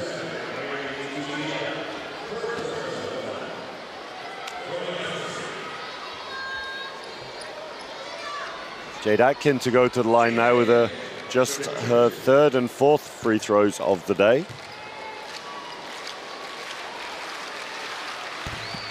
First just rattles out, very, very flat. A little more arc on that shot will give it a better chance of going in.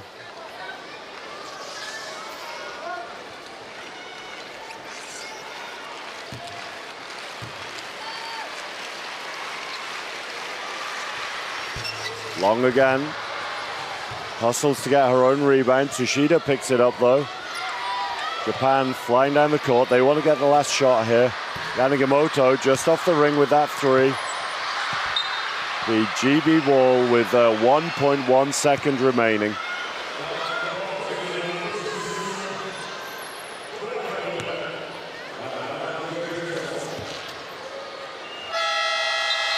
And the clock runs out on Japan. Strong 4th quarter there, or 3rd and 4th quarter from GB. Sees them take this win by 12 points against Japan. GB will move into the 5th, 6th place playoff game, while Japan will be playing for 7th and 8th later on this week. Handshakes between the teams here. Hard-fought game, difficult game, as we said at the start, to play. Coming off tough losses in the quarterfinals, but both teams absolutely giving it their all. GB coming out winners in the end, 67 points to 55.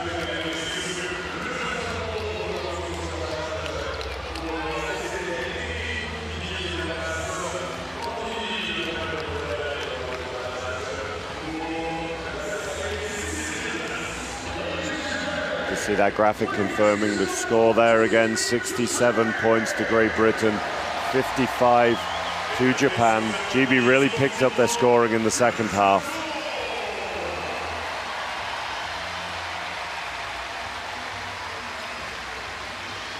You see the fantastic support both of these teams have received here in the Bercy Arena.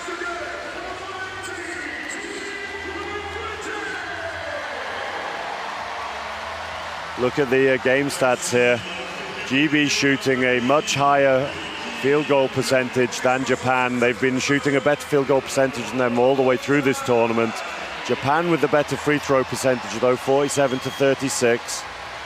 Offensive rebounds, 13 to Japan. That'll be something that GB will want to work on going into the next game, I'm sure.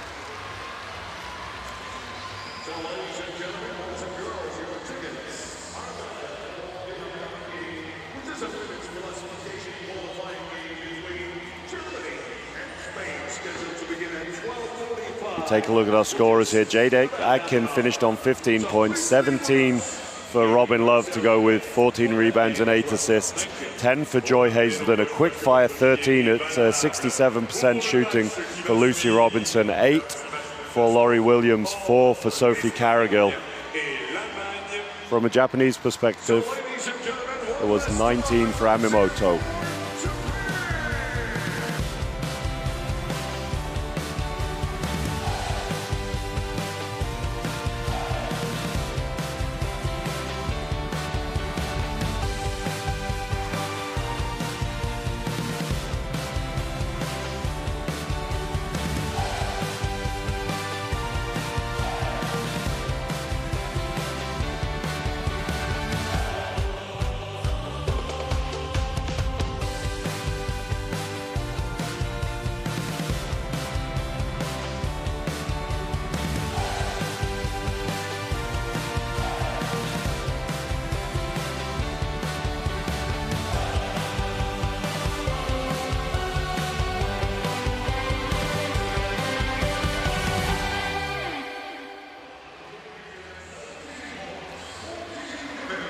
Teams are clearing the court here. We've seen a tough battle in this women's 5th to 8th place playoff game.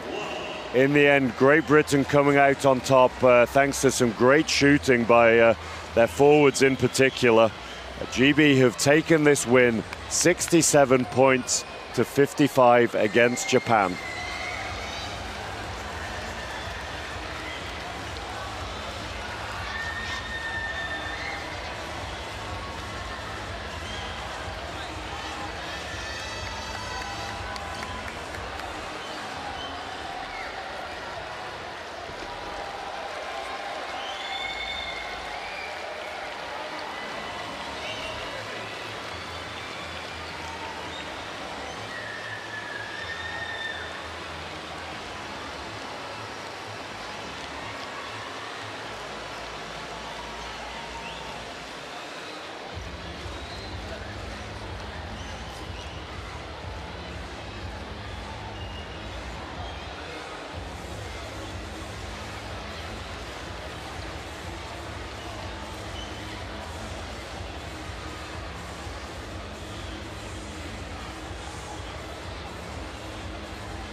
Welcome to the Versailles Arena here at the Paris 2024 Paralympic Games.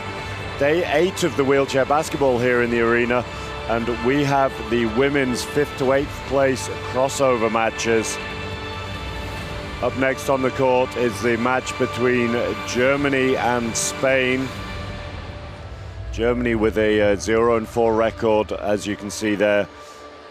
Spain with a 0-4 record. Germany with the 1 win so far over Japan. Tough quarter-final losses for both teams. Really tough battle, and this is a test of their mentality for both teams here. Their ability to fight back after that disappointment of their losses yesterday.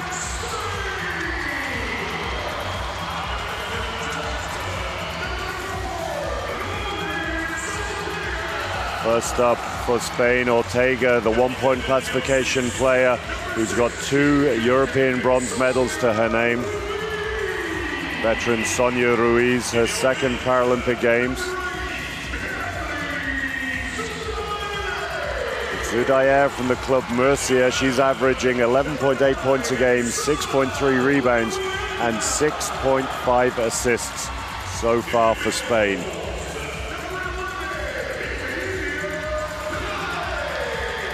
Perez averaging 8.3 points a game, but had 18 in their quarter-final loss, including 4 of 4 three-pointers.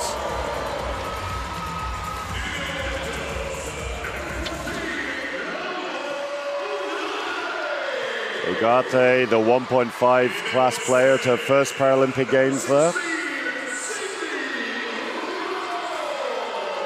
Ramos from the Getafe club in Spain, also her first Paralympics.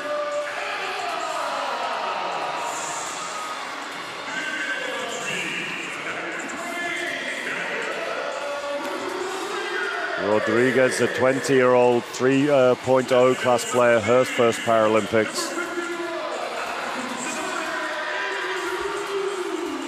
Eluth led the Spanish team in steals at the repechage tournament. It's her 2nd Paralympic Games. And Isabel Lopez previously played for Mexico early in her career. Longtime resident of Spain, though. She is averaging 7 points a game so far here in Paris.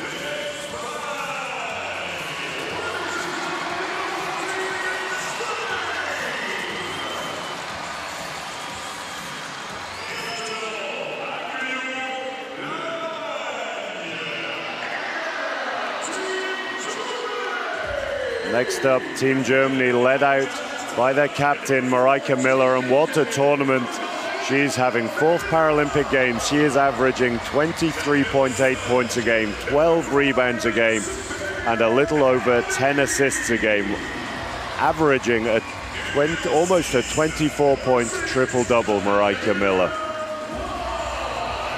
Katowice, former national level swimmer, she's in her 2nd Paralympic Games here.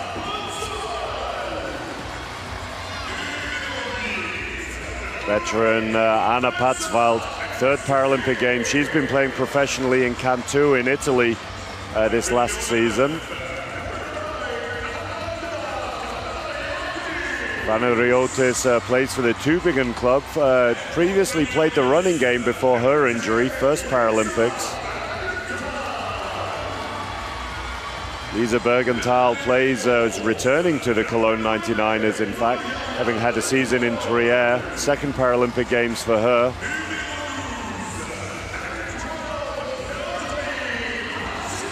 Natalie Pasavan, wife of the coach Dirk Pasavan, 4.5-point player who is averaging 7.3 points a game and 6.8 rebounds.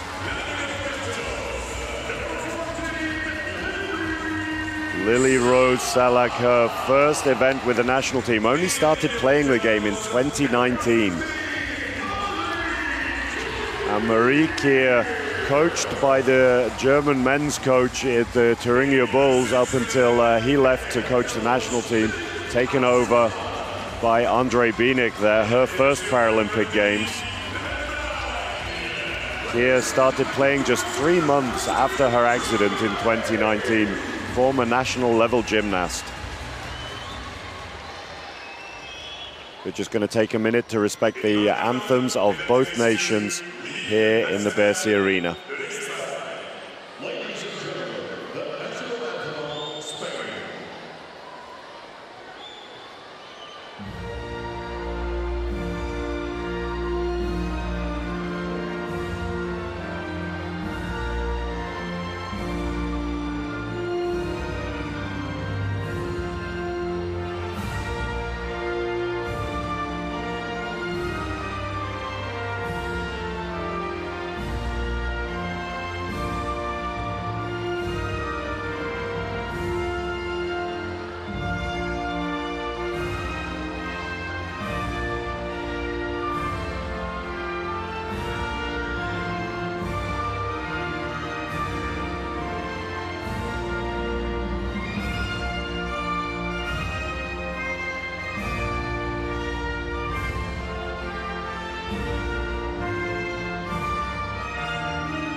Handshakes between the two teams here before we get underway. 3 minutes to go until tip-off. Germany, as we said, led by Mareike Miller so far in this tournament, averaging just short of 24 points a game. Miller, very, very experienced player, won gold with the team at the London 2012 Paralympic Games. One of only two survivors from that squad, Maya Lindholm being the other. Coach Dirk Passevan there, very, very experienced national team player for Germany, one of the greatest shooters the game has ever seen. Also player coach at Trier in Germany. He's got some great support on his bench as well, Coach Passevan, with Ralf Neumann, former assistant coach and head coach of RSV Landil, former assistant men's national coach, alongside Geisha Schönemann, another one of those gold medal winning players from London 2012. Zudayer there averaging just short of 12 points, 6 rebounds, 6 assists a game. Strong tournament for her so far. The question will be, as is always in these crossover games, which of these teams can bounce back from the difficult loss in the quarterfinals. Both of them will be disappointed, but it's about that mental toughness now and that ability to refocus on the job in hand and get the strongest possible finish at these games.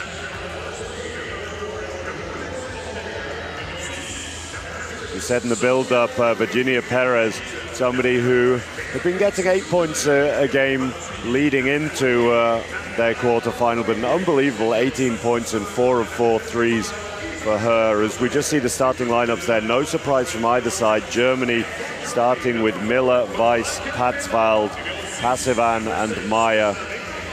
Spain starting with Ortega, Ruiz, Zudayer, Rodriguez and Lopez.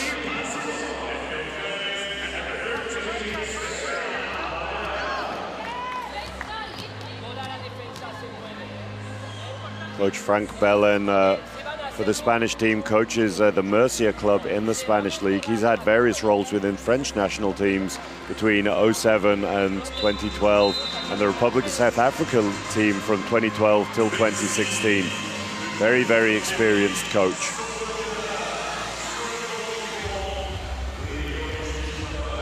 Last high fives between the players as they step out onto the court and show how ready they are to fight for the best possible finish they can here at the Paris 2024 Paralympic Games.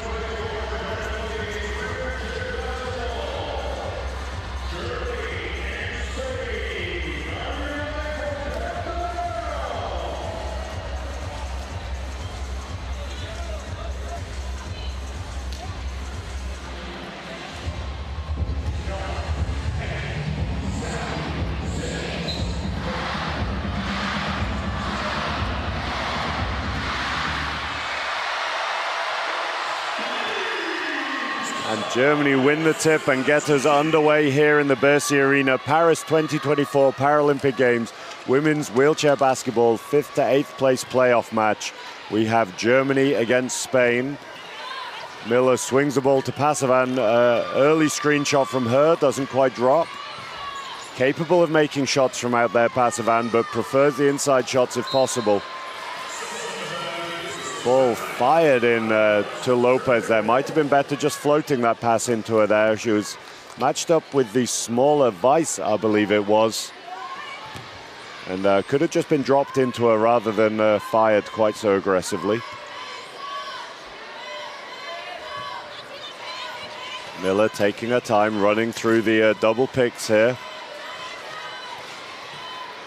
And Weiss open in the middle. That one's just off the back of the ring.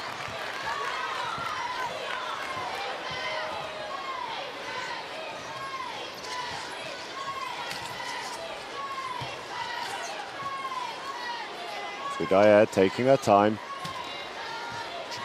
Finding Lopez now. Dumps it down inside. Tough catch there. And Miller comes away with the ball. Not in a hurry there, Miller, taking her time. Germany, a very, very structured team, very organized. They've only been averaging 3.8 points a game in fast breaks so far. Miller feeds Pasavan inside, and she knocks that one down. First points of the game. 2-0 lead to Germany.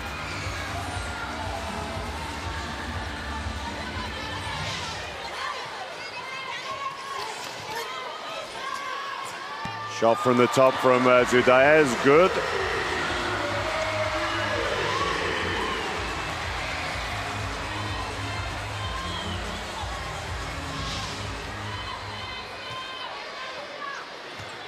Again, the ball in Miller's hands at the top, taking her time. She's not in a rush. And you can see the play that Germany wanting to run. Weiss sets the first pick. Patzfeld sets the second. Miller with no obvious outlet. Very short by Pasavan.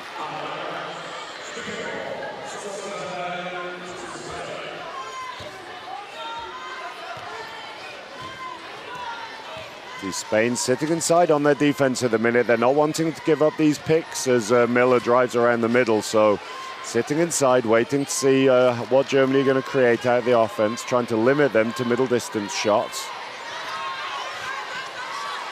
Zudaya again, just off the front of the ring.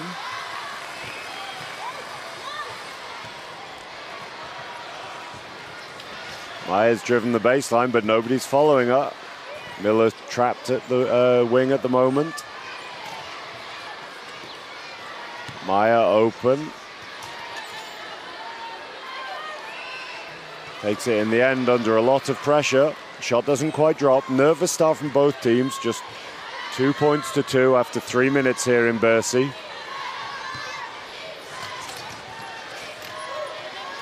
Cut through the lane, hard off the glass though. Nice rebound from Ruiz. Does well to find Lopez.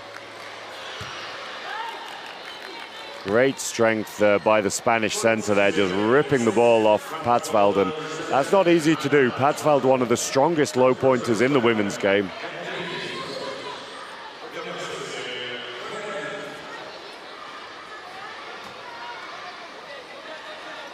Going to be Spain ball from the baseline here. Zudaya inbounds to Lopez behind the screen. She takes it, knocks that one down. 4 points personal for her so far.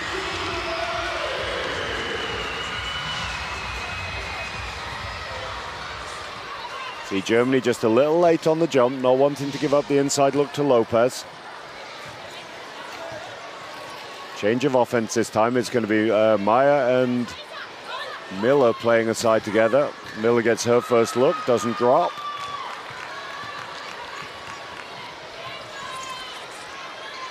Spain working hard to backpick Miller. They know that she's one of the biggest threats on defense for Germany.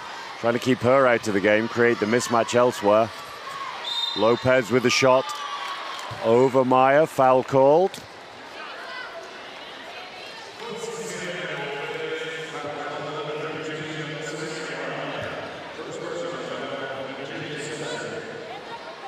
Second team foul for Germany so far here in the first quarter.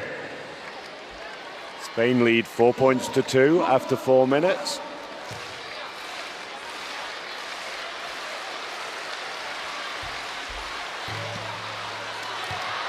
First shot just to the right for Lopez.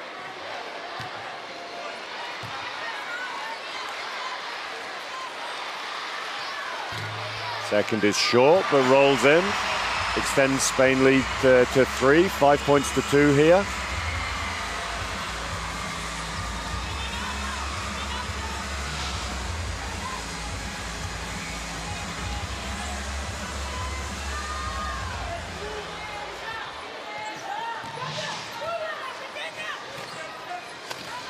Miller working hard here under a lot of pressure.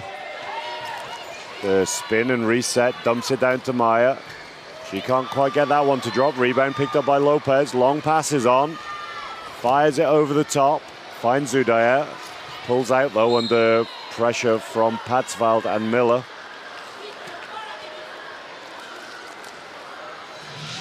The smile between Zudaya and Patsvald there.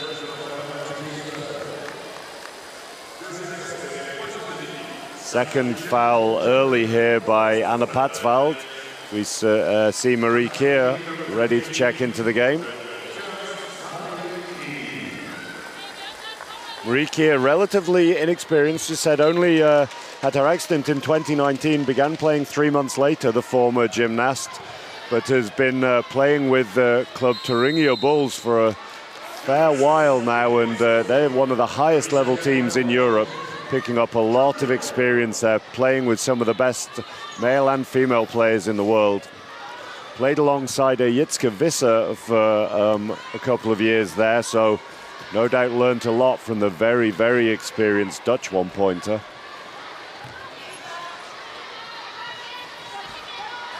Good ball movement from Germany, finds Miller behind the screen. Lopez staying on her foot plate though. Long shot from Pasavan, that one's short, just outside her range really there, and Germany struggling to get any sort of offense going here in the game.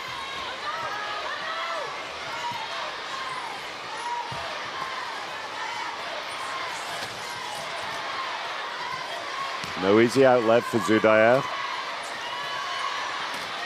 Under a lot of pressure, finds Ruiz in the middle, great extra pass from her. That one's knocked down by Rodriguez, nice finish from her.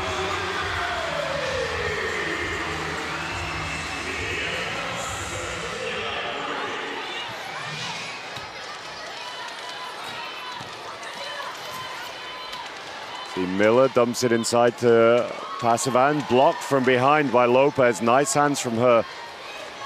Very dangerous situation there for Lopez. Could easily give up the foul, but does very well to control her movements. Doesn't give anything up. She has a big shot here maybe, but dumps it to Zudaya. She's open. That one's just off the back of the ring.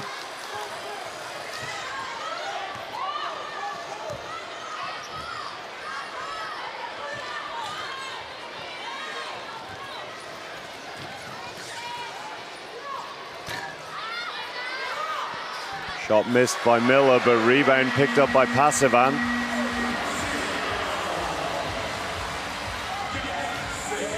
She is on 4 points, personal now, 2 of 6 shooting.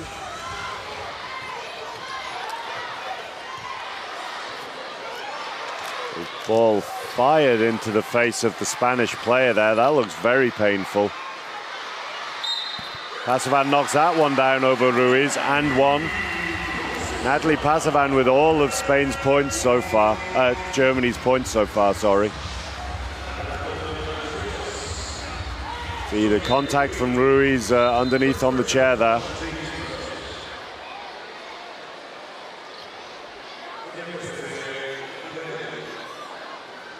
Frank Bellin just having a discussion with the referee. I think he wanted the play stopped there as Ortega here just gets that ball right in the face after a deflection off Weiss. Very, very painful, and with that being to the face or to the head, I think maybe Coach Bellin wanted the play stopping there.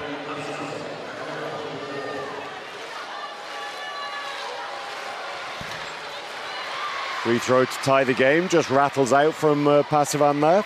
Pasavan with all of Germany's points so far. Miller yet to get going in the game.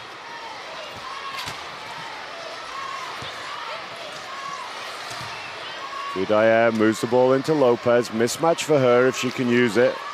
Long way out though. Rodriguez in the middle, knocks another one down. Confident shooting from the middle there from the 20-year-old from Club Zuzenek in Spain. She has 4 points personal now. Miller dumps it inside to Keir, knocks it down. Tough shot that, although it looks relatively comfortable, but for a low pointer like Marie Keir, they don't necessarily have the core function. So the pass from Miller has to be absolutely on the money. That you can just see perfectly in the pocket of Keir, and she's able to quickly gather it and shoot. Nice finish there by the low pointer.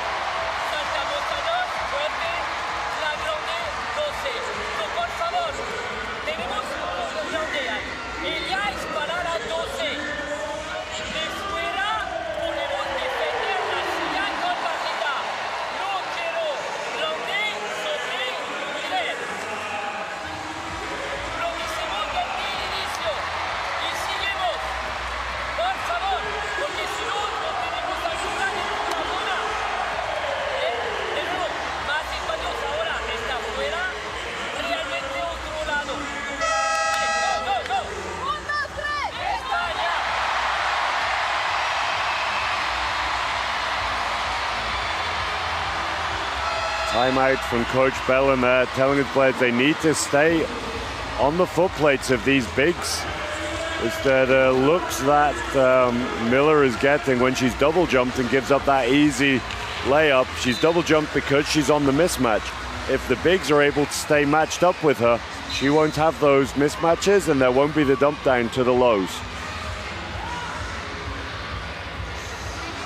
You can just see off camera here, Lopez has checked out of the game with Perez checking into the game with a 4-point player. Her husband, Alejandro Zarzuela, is competing here at the games as well with the Spanish men's team.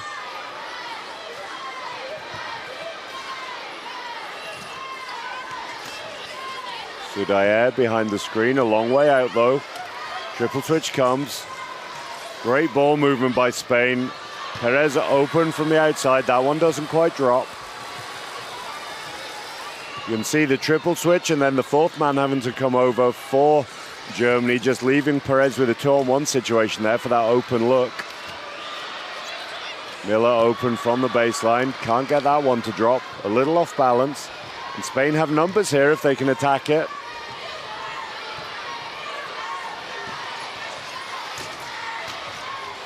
Perez inside on the mismatch, hard off the glass. This one doesn't drop.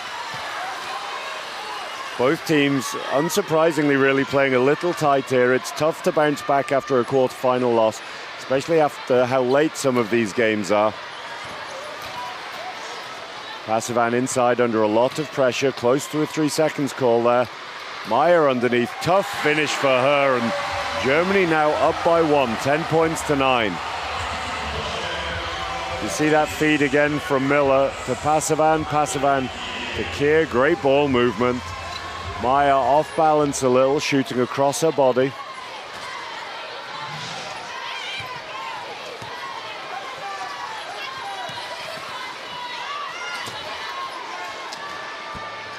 Zudaya finds Rodriguez again. That's a combination that's been effective for Spain so far. Shot doesn't quite drop though.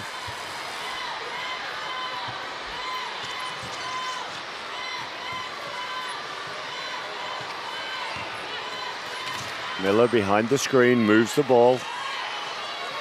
Receives it back. She's going to pull the trigger here. Knocks that one down. First points of the game for Marijke Miller.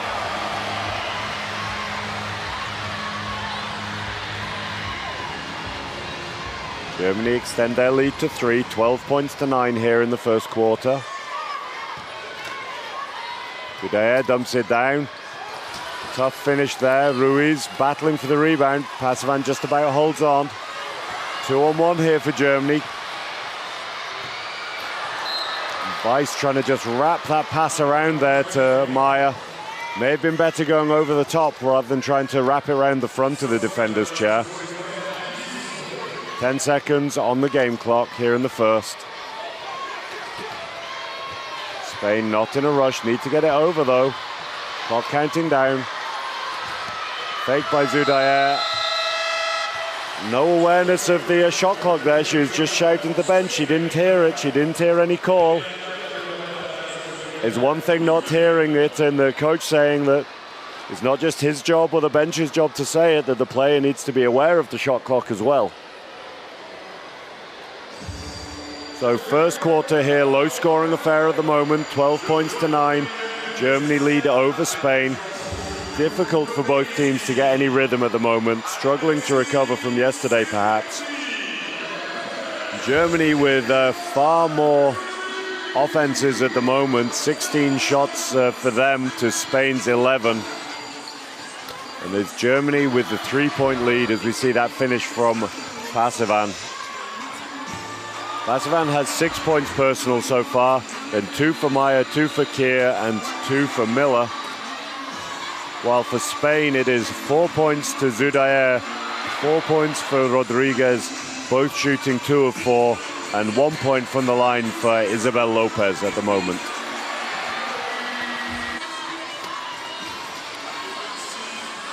You see some of those shots from the middle from Rodriguez there. She's done very well so far in the game, and that ball movement from Germany causing Spain problems.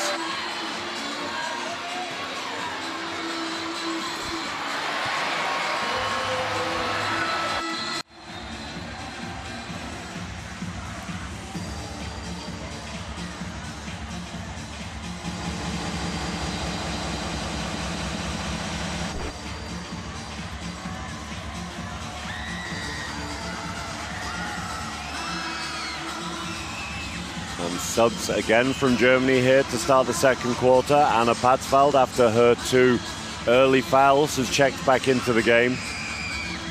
It's a great job by Marie Keir with her minutes, but Patzfeld, a far more experienced player, been around a long time, played for years and years with Marijke Miller at the club in Hamburg in Germany. Last season, as we said, in Cantu in Italy. Zudaya doing a good job moving the ball, finds Perez behind the screen, low jump from Miller. Tough shot on the baseline there from Revuelta.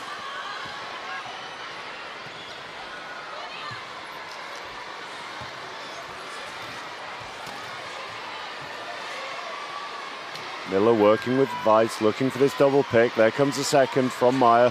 Ball swung to Pasavan. Short on that shot, but it rolls in.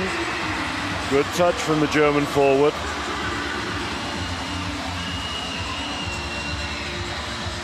So again, the back picks from Spain, a signal to Germany to press up, and great hands by Miller there. Chases that down, keeps it in play.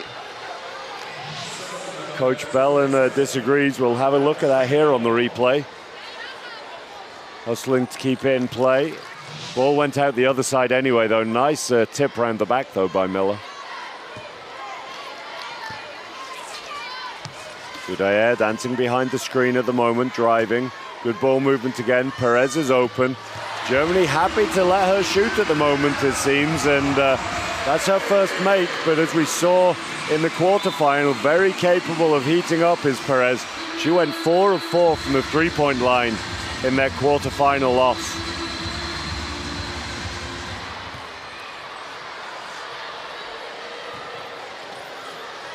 Weave over the top from Germany. Pasavan finds Weiss. Tough finish from her, unable to make the scoop. Teams playing 3-on-3 at the moment with 2 back picks in the backcourt. Zoudayer behind the screen. Fires it into Ruiz. She needs an outlet. Zoudayer takes a shot off balance, rattles it in. Lovely finish there from the guard.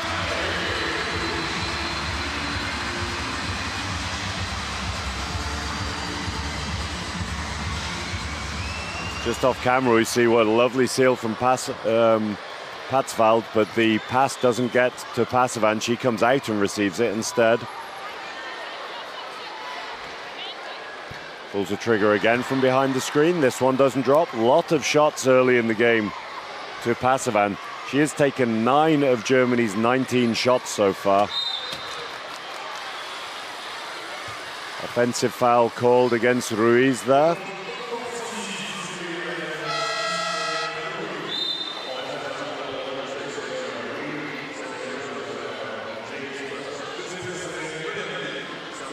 Second personal foul force on Ruiz, the only of the Spanish players to pick up a foul so far today.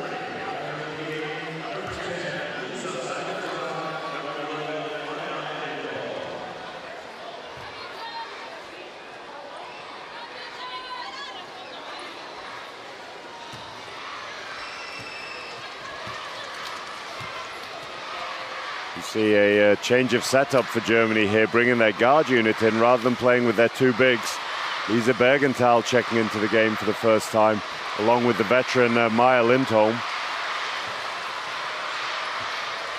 You said earlier, Maya Lindholm, one of the only 2 remaining players from the London 2012 gold medal winning team for Germany, Mareike Miller being the other.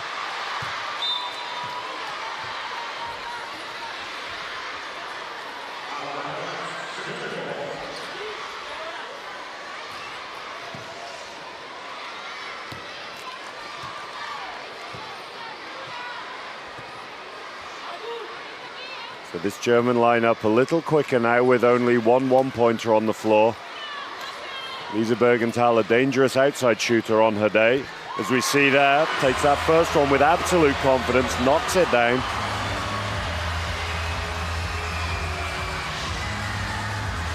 As you said earlier, Lisa Bergenthal grew up at the Cologne 99ers in Germany. Had the majority of her career there. Both her father and her uncle also play for the team. Family very, very involved in the club. Spent last year playing with Coach Pasavan in Trier, but is making the move back to Cologne this year.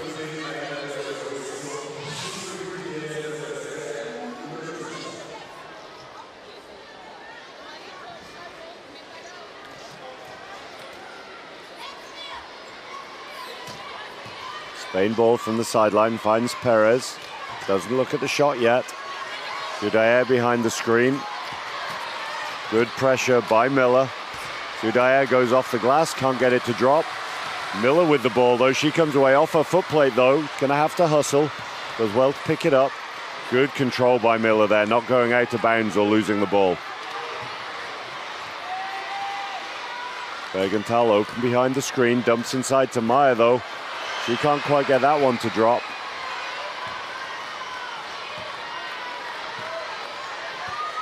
Perez comes away with the rebound, finds Zoudayer.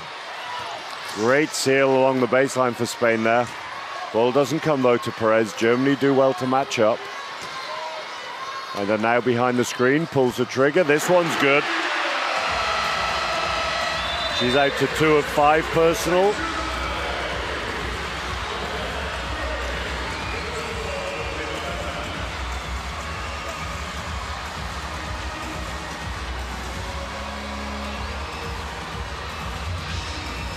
Germany call the timeout here. Nothing too much to worry about from Coach Pasavan, but Spain just eating into their lead a little.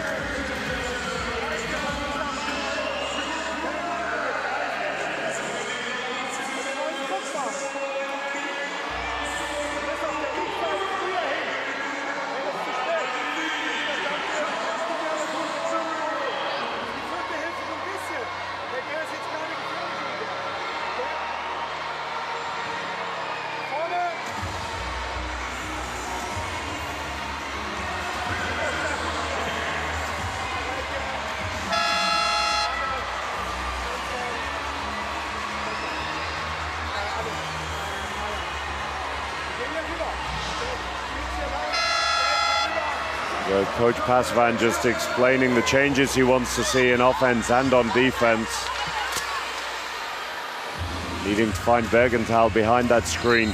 Look, something Germany have run a few times is the double screen for Bergenthal. That means you have two offensive players blocking on the side of the key to create space for the shooter, making it difficult for the defense to get out. In the meantime, a pick and roll game between Marijke Miller and one of the guards makes it difficult for the triple switch to come over and to stop the shooter on the weak side. The risk, though, is there's no one in the middle to receive the ball, so it forces long passes.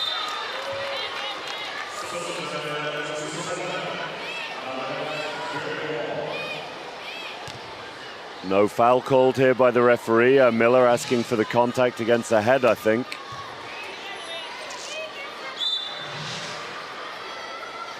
Germany ball from the baseline.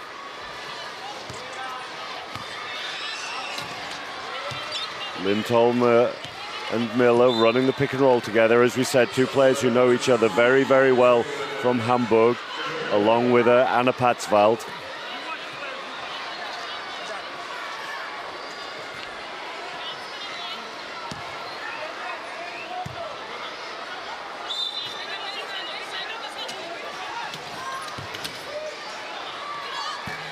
Miller knocks that one down from the elbow. Spain not committing to her completely, leaving her open, and she doesn't need to be asked twice to take the shot. Just saying, a number of these players knowing each other from the Hamburg club in Germany. It was formerly coached by the former national team coach, Holger Glanicki, and he had a real core of German women's team players there. A big part of their success as that shot is knocked down from Zudayer.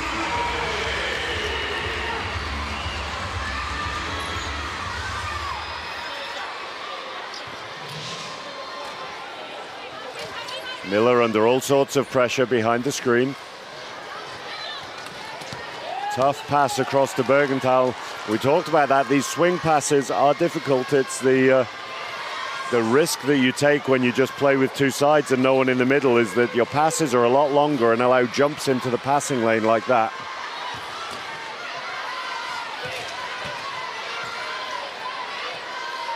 Bergenthal pressuring Perez, and she continues at the three-point line as she left off in the quarterfinal. Makes her first here.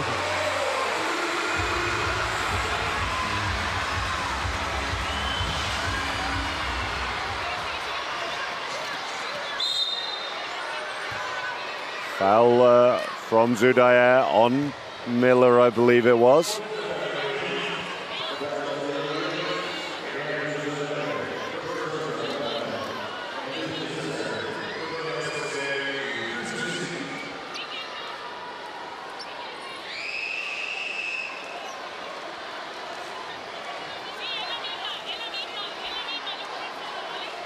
You see a pick and roll side between Patzwald and Miller here, I assume. Spain making it tough to pass the ball in, though. Here is that pick from Patzwald. Miller fires it down to Maya. That one's just short. First personal foul from Marijke Miller there, just stopping the Spanish transition.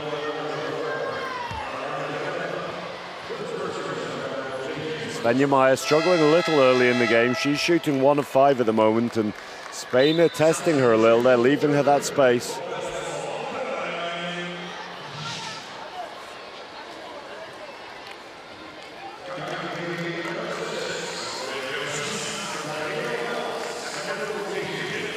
Changes for Germany here. Lily Rose Selak, the 3.5-point player, checks into the game. She's very, very new to the sport. Plays over with assistant coach Geisha Schoenemann, in fact, at Bayreuth.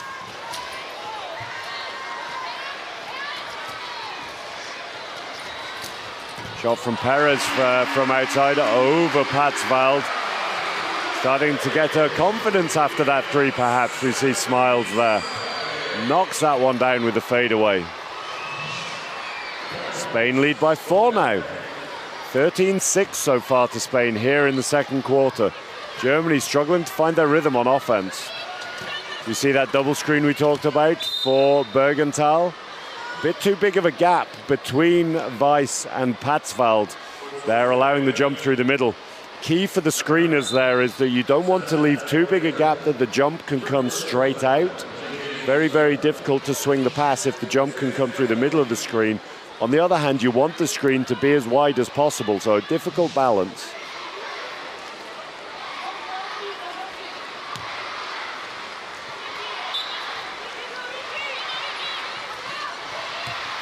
Bergenthal in the pick and roll with Weiss. Allows the ball to roll out of bounds rather than being in a difficult position there. 8 seconds still on the shot clock, lots of time.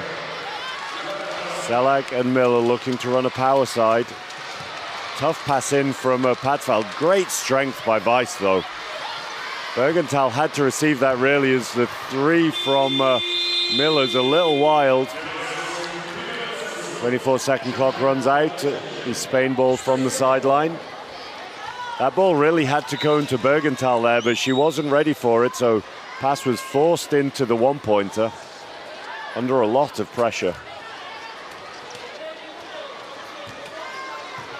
A little under 3 minutes left here in the half, and it's Spain who are up by 4 after a strong second quarter so far.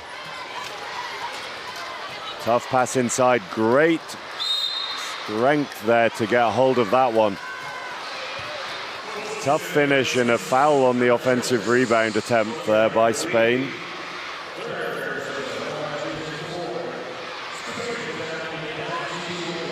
Third foul by Sonia Ruiz.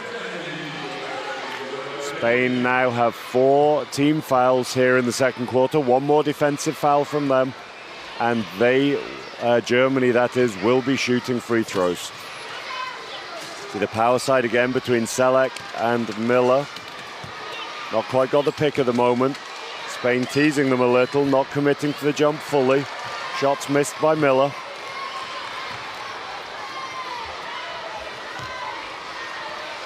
Offense not quite as fluid as it was earlier for Germany at the moment. Struggling a little to get good looks. Bergenthal all the way out on Perez, aware of the danger that she poses from 3.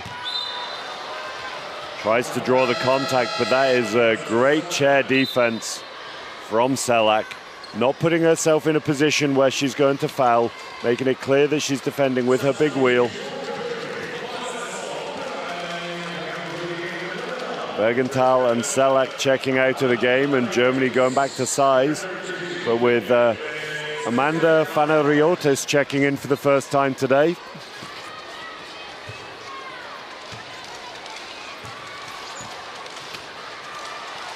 Maya looks to screen for the former running game player. Trying to run the pick and roll here, can't quite get position. Miller drives. Shots good from her down the middle, over the top of Zudayer. That brings Germany back to within 2.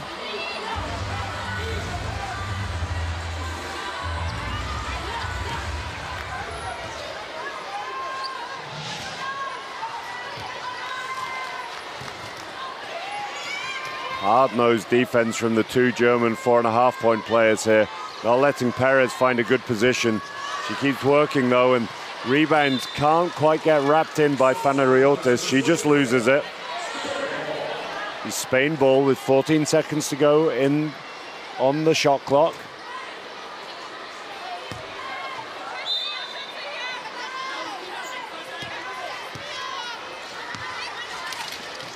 Zudayer working behind the screen. Help comes to the middle. Great extra pass from Ruiz. Perez slightly off balance there. Had the time, could have maybe set herself, but comfortable with the shot. Miller in transition gets that one to drop. Spain had 4 defenders back there against the 2 offensive players, but Miller happy just faking, driving and floating that one off the glass. Great touch from her. While we see that replay, Germany have got a steal here and then drawn the foul as well. I think Kata Weiss is going to be going to the free throw line here.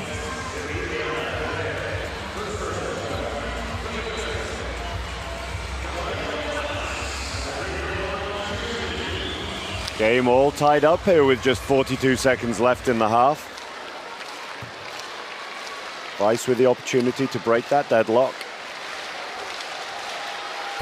First is good from her. Calm as you like.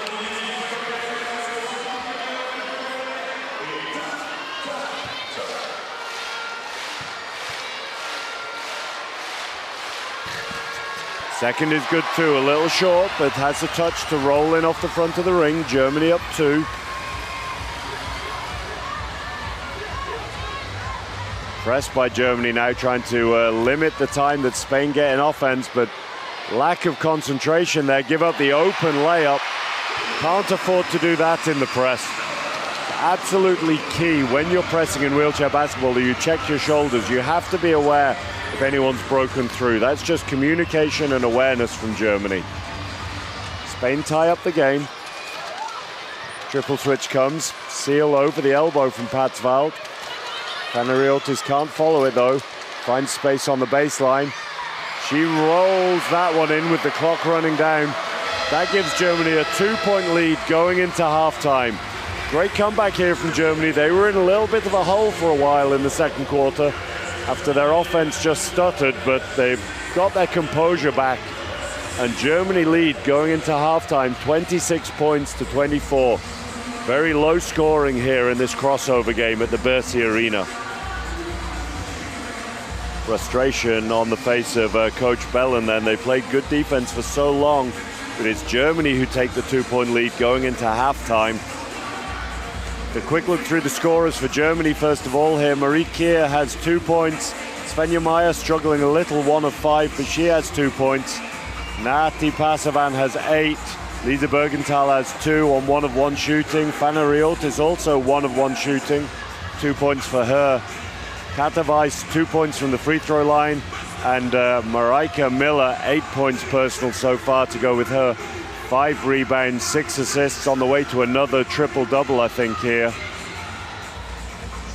For Spain, we have Zudayer with 8 points, Reveleta with 2 points, Perez with 9, including 1 of 2 3-pointers, 4 points for Rodriguez, and Isabel Lopez with 1 from the line so far.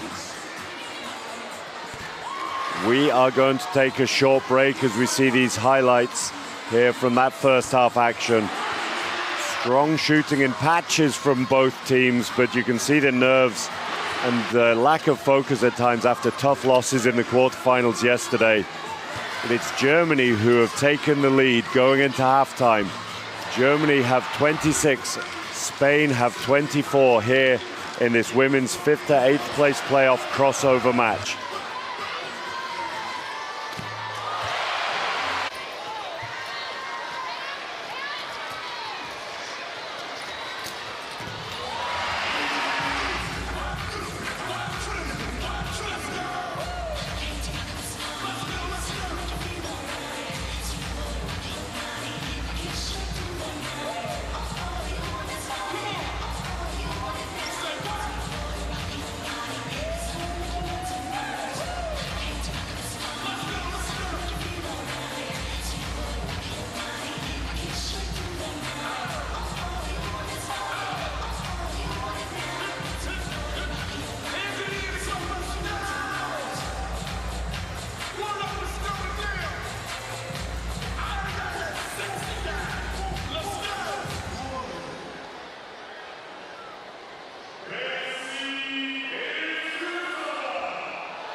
Welcome back to the Versailles Arena here at the Paris 2024 Paralympic Games.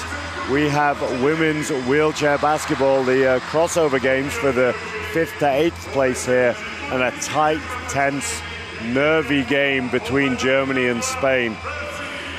Both of them had tough losses in their quarterfinals leading into this, and these games now are all about that mental toughness, showing that they're wanting to fight for the best position possible in the group.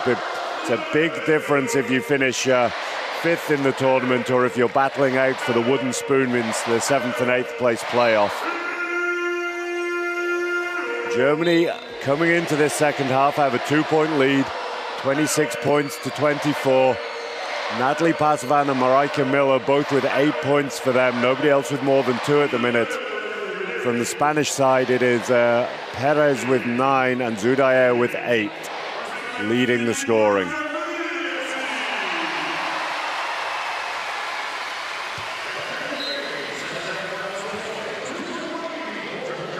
It's going to be Germany to get us back underway, and they're back to their starting 5 as well. Miller on the mismatch, not found yet by Pasavan. Behind the screen now, Miller. Pasavan takes that one just off the front of the ring. Unusual not seeing the ball in Miller's hands quite so much as Germany press up here, and that's given Spain, the 2-on-1 temporarily. Great seal for Perez. She's double teamed though. Ball moved by Spain, taking their time here. Ruiz in the middle, finds Lopez back in the game on the wing. Clock running down. That's good from Lopez. She ties the game up here. Lopez hadn't really had any looks in the first half. Germany doing well to limit her, but first open look she gets in the game, she knocks it down.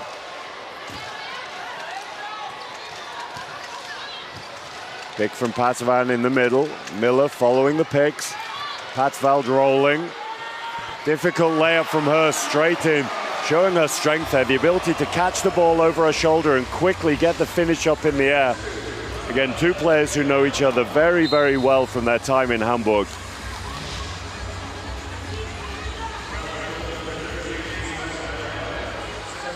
Svenja Meyer's second personal foul, and that'll be Spain ball from the sideline.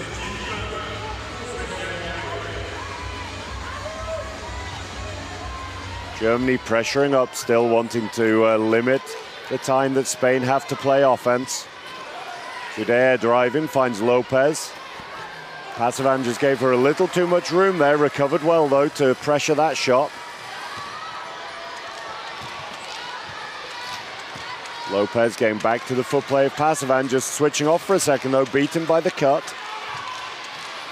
Miller, triple switch comes to her and Patsvald's side. No one to give another open look.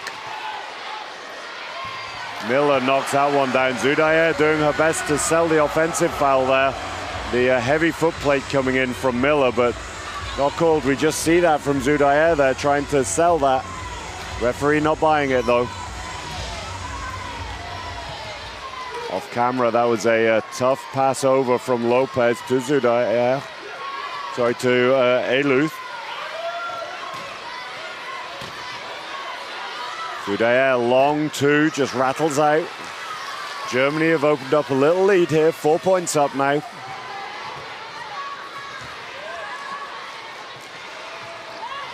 Miller with the ball in her hands, good timing from Meyer on the seal. We see that floater again from Miller. She's starting to heat up a little. That's the second time we've seen a carbon copy of that shot. Just following the seal, little floater off the glass as she rolls towards the baseline.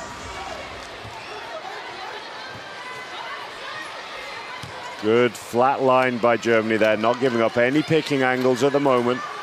Double jumping though, good help by Miller, had to get there, otherwise Lopez was free underneath.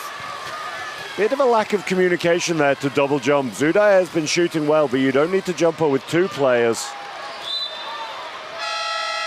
Tough for Meyer to collect that pass there. Turnover from Germany.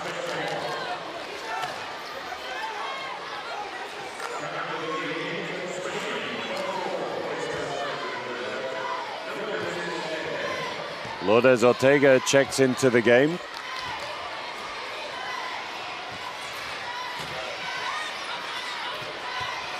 Zudayer floating with the ball behind the screen, dumps into Ruiz. She knocks that one down. Lovely pick and roll between the two guards. Never easy, a pick and roll game between two guards. You don't have the height of a forward there to dump the ball down from or up to. So very, very nice play between those two. Miller again behind the screen, floating, dumps it into Patsvald. No shot. Ortega puts her hand up for the foul. We'll see who that's called on.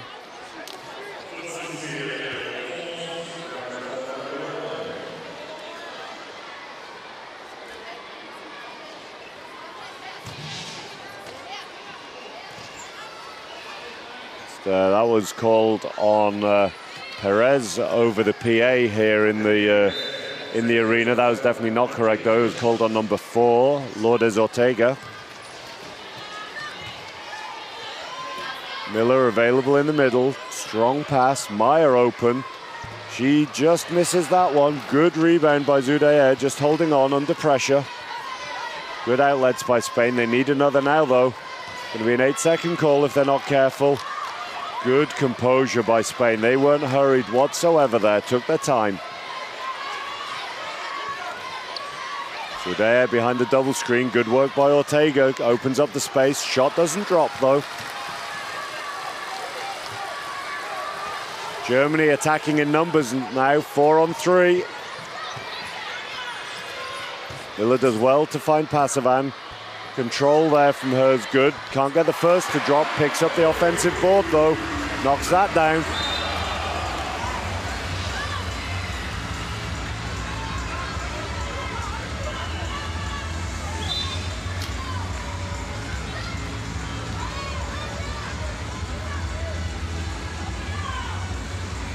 Germany with the press here. They'll take time off the clock for Spain, wanting to limit their offense as much as possible. If they can do that, Germany don't need to rotate quite as often on defense. GBR looking to cut through. Lopez behind the screen. Hard jump by Pasavan. Long shot by Lopez. Doesn't quite drop. In the background, we can see Coach Bellin has called a timeout there. Looks like he's going to get Perez back in the game.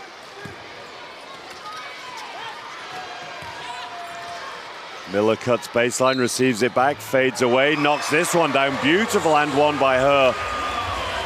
Ball swings very aggressive between the two German bigs. Fired in there, catches hold of that under a lot of pressure. Rolls that one in. As we thought, timeout coming for Spain here. We'll see if there are subs as well. Germany 10-4 so far here in this quarter. They have opened up an 8-point lead now.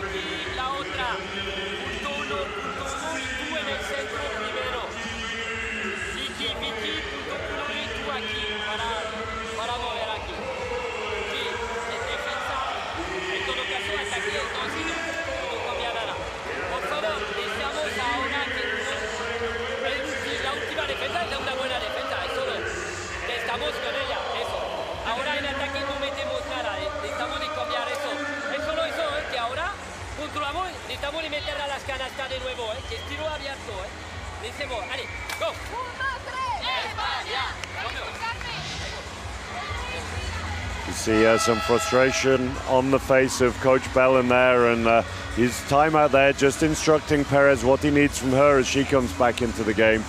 Complete late change of lineup here. Going two bigs, in fact, it looks like from up here at least, with Villarino and Perez checking into the game. First minutes of the day for Villarino, if that's the case.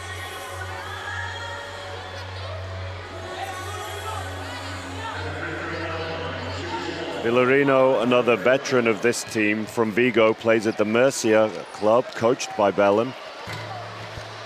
Free throws hard off the front of the ring, but just rolls in for Miller there.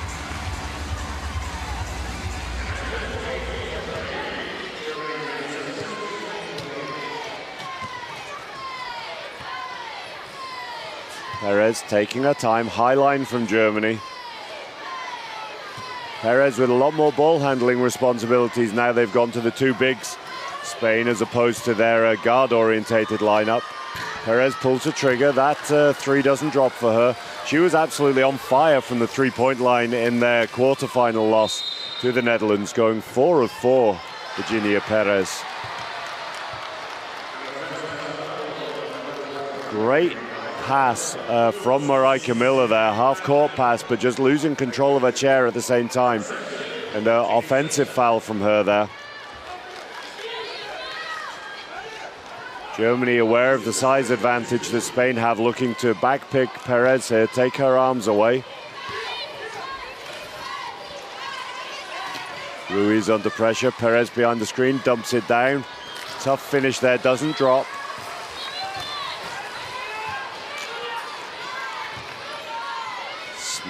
Smart cross from Villarino there. Making it difficult for Germany to get away. Steal for Spain. Shots missed though by Villarino.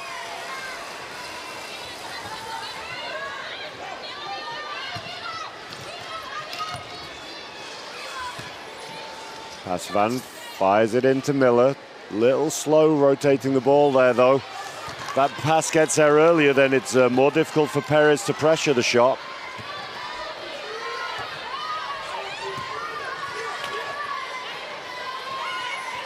Inside, Ruiz cutting, fires it into Villarino. Foul, shot doesn't drop. She'll go to the line for 2.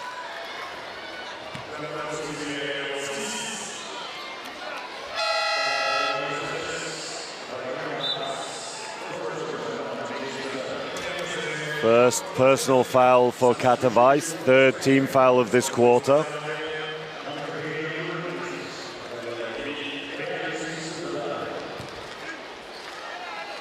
Zudaya checking back into the game for Ruiz. Even more height on the court now for Spain.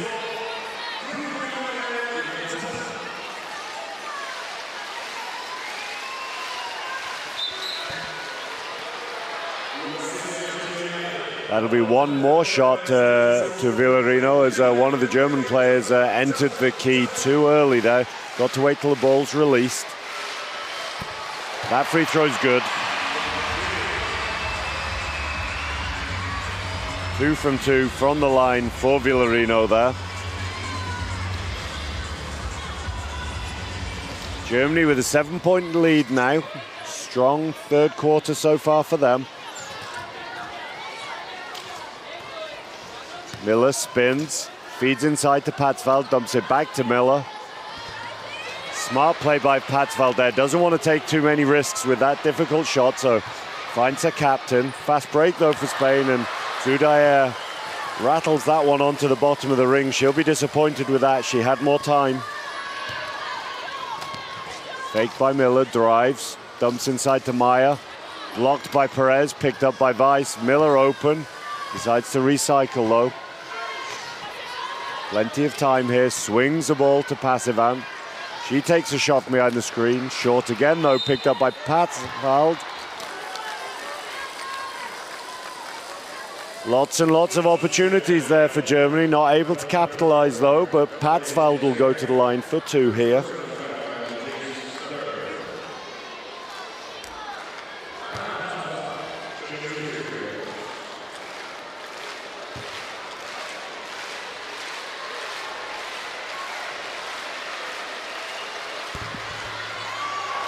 Great composure from the line with that first one from Patzwald.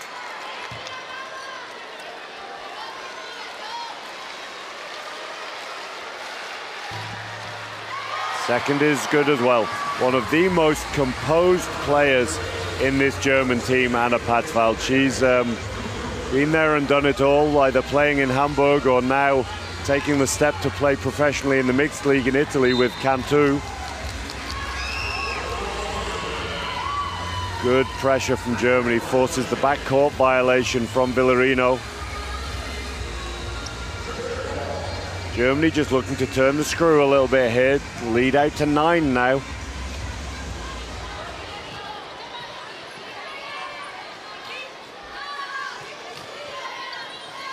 In composure from Patzwald. Fed inside, clock running down. Miller can't get the reverse to drop there. Foul has been called though, and she'll go to the line for 2. Zudaya a little confused as to what she did for that call there.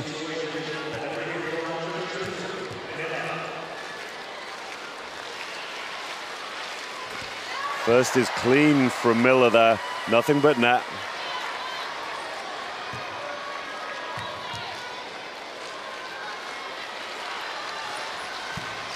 Second's a little long, 2 from 3 so far today from the free throw line for Marijke Miller. Marijke Miller now out to 16 points personal, 8 rebounds, 7 assists, on her way to another triple-double, the German captain. Looked like a foul on Perez from Miller there, not called. Miller dumps it into Maya, recycling though. 3 seconds called. Great pass by Miller, wrapping it around, but Maya under a lot of pressure. Spain with the timeout. They are losing this quarter 14-6. 10-point lead for Germany now, leading 40-30 overall.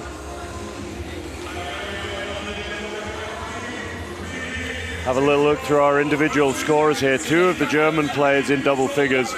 Unsurprisingly, one of them is captain Marijke Miller. She has 16 points, 8 rebounds, 7 assists. Another fantastic game from her. Natalie Pasavan, 10 points, shooting just 5 of 13, a little lower than she's used to shooting, but another 8 rebounds for her as well. Then it's 2 for Weiss, 2 for Patsvald, 2 for Fanariotis, 2 for Bergenthal, 2 for Maya, 2 for Kier. From a Spanish perspective, nobody to reach double figures yet. Virginia Perez at 9 points, 8 points for Beatriz Zudayer, 3 for Lopez, 4 for Rodriguez, 2 for Villarino, 2 for Reveleta, and 2 for Ruiz.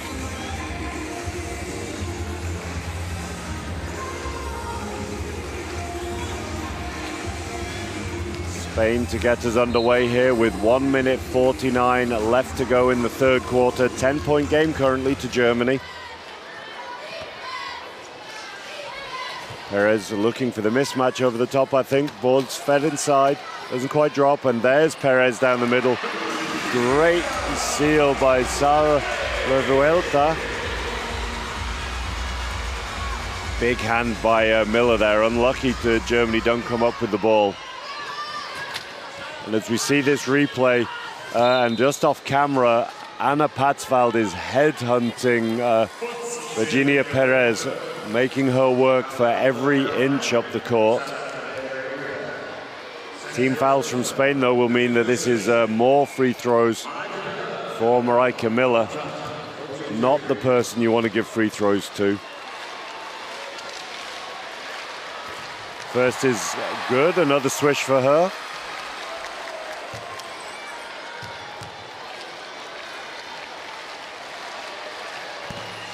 Second is just a little flatter. You could see there that Miller didn't follow through quite as far. Hard pass by Zudayer into Perez. And Villarino through. The press just getting broken a little too easily from a German perspective. Layup there for the veteran. And Spain are not going away here in the Bercy Arena. Every time Germany think that they're pulling away, Spain get a couple of buckets back. Timeout now from Germany. Coach Pasavan just taking some time to think this through.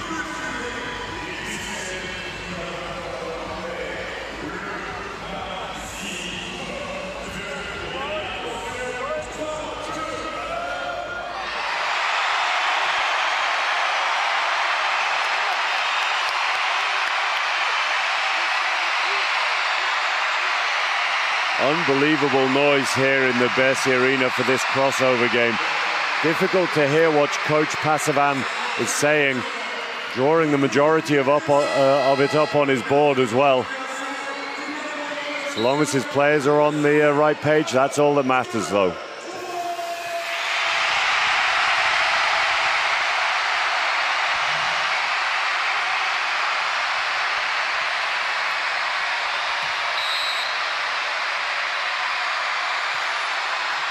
Grimace from Svenja Meyer there at the volume in here.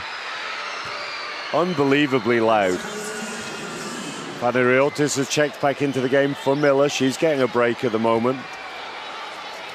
Has a mismatch if Pasavan can find her. Doesn't look, takes it herself, knocks it down. 2 good options there for Germany. Pasavan was open behind the screen. Panariotis was open on the mismatch. Pasavan backing herself, though, with that one. Zudayer just short. Fanariotis tips the ball to Pasavan.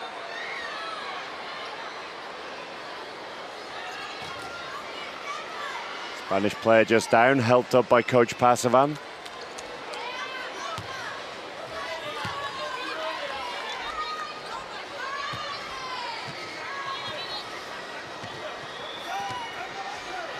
Patsvald fires the ball into Fanariotis. She's open behind the screen, no jump though, swings the ball. Pasavan open, no jump again, nobody being jumped here from Spain. Knocks another one down, Pasavan. She keeps this going and they're going to have to jump her eventually. Clock running down here in the third quarter. Germany pressing, don't want to let Spain get a last shot here in the quarter. Great defense from Germany. Celebrations from Patzwald there. She knows how important these individual possessions can be. Not wanting to give up anything cheap to end the quarter, and Germany have an 11-point lead now going into the fourth and final quarter. This game decides who plays off for 5th and 6th and who is going to have to play off for the wooden spoon for the 7th and 8th place game.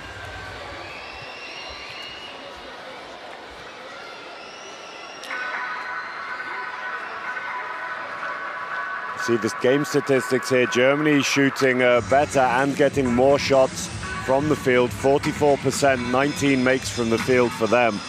And Spain just aren't getting quite as many easy looks as Germany are at the minute. Spain have looked to pressure Germany this last couple of possessions without jumping completely and giving up the layups as they did in that situation. But that pressure has just meant that Natalie Pasavan has been open from outside, and she has knocked the last couple of shots down.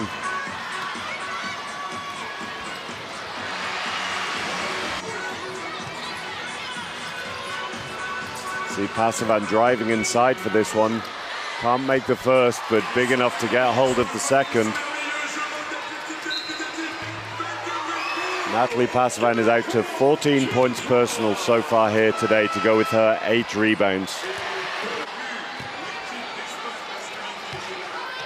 See that defense we talked about from Spain, not committing completely to the jump, and Natalie Pasavan showing how dangerous she can be as we see that press break layup from Villarino.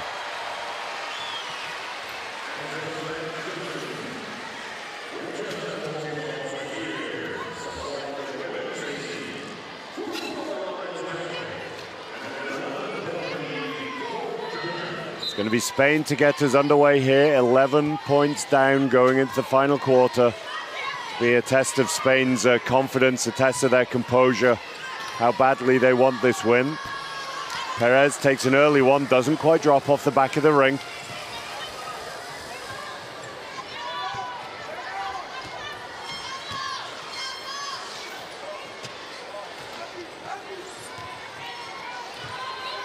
Jumping Pasavan a little harder now, Spain, not wanting to let her get an easy one as Fanariotis takes that mismatch, doesn't get it to drop though.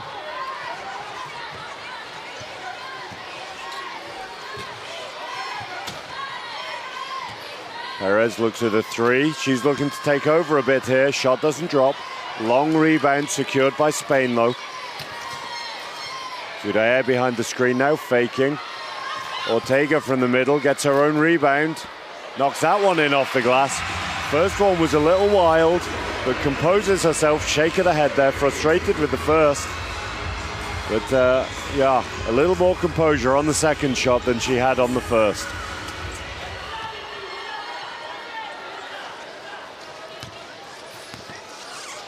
Pasavan working behind the screen. Patzwald, great seal over the top for Fanariotis. Can't get that one to drop though, and Spain have a fast break here. Eye of the needle pass there by Perez, and Zudair knocks this one down on the break. Spain not giving anything up here. They are now just 7 points down. 4-0 run to start the fourth quarter for Spain. This may not have been the game that they were hoping to play in, but they're showing that they're not going to give up. Pasavan with a very, very long 2 there. Almost worth taking that a little earlier and taking the 3 from that sort of range. Zudair under pressure from Maya. You can see in the background, Marika Miller getting ready to check back in. Villarino can't quite get that to drop off the glass. Nice rebound by Maya.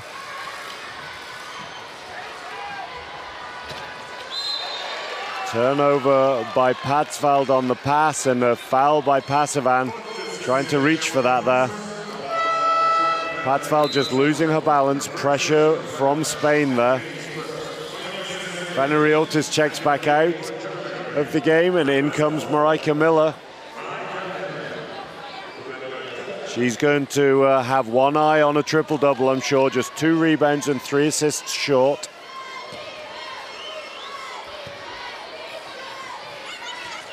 Nice pick in the middle from Villarino, holding the pick. Zudayer dishes to Perez now, fading away behind the screen. A lot of contact from Germany there.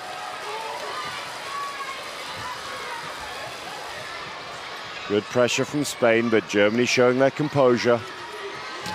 Miller using all of her experience, just taking their time. Patsvald through the middle. Big contact from Patsvald on Ortega, but it's been called against Ortega there. Just out-muscled by Passivan, sorry.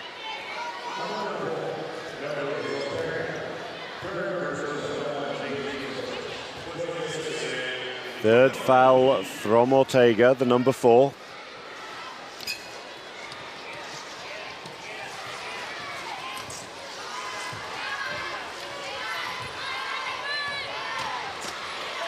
Passivan swings to Miller. No jump from Spain. She just misses that one.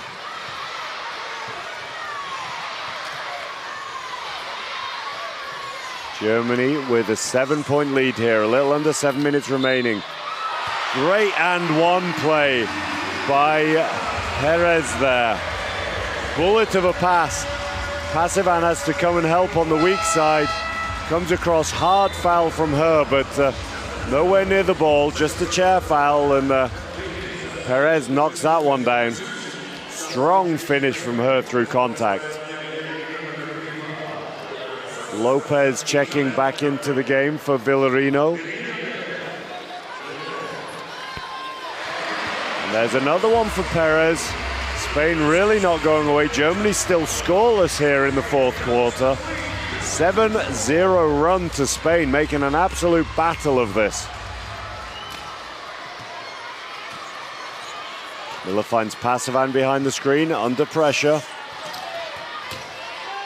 Miller underneath, can't get that one to drop.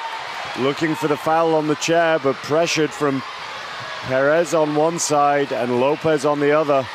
Good ball movement, great screen there. What a seal.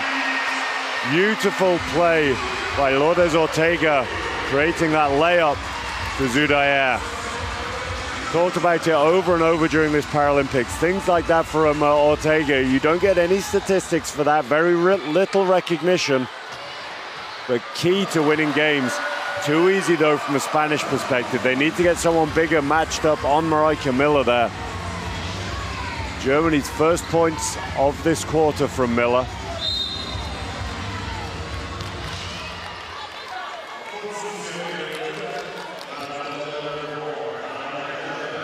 Marijke Miller's second personal foul, just clearing up with the referee what that was called for exactly.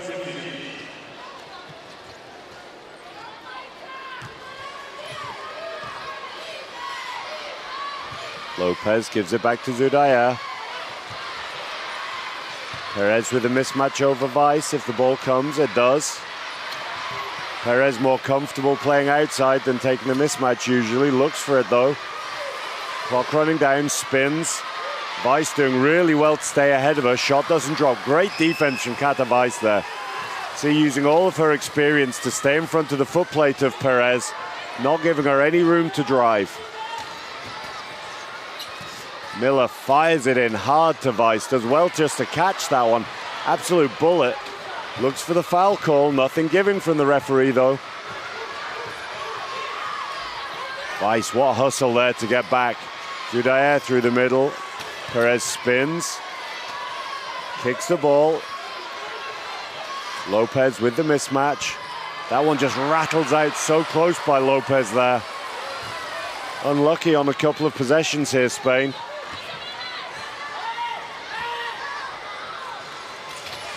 Lots of pressure from Lopez out on Marijke Miller, but what a seal from Kata Weiss.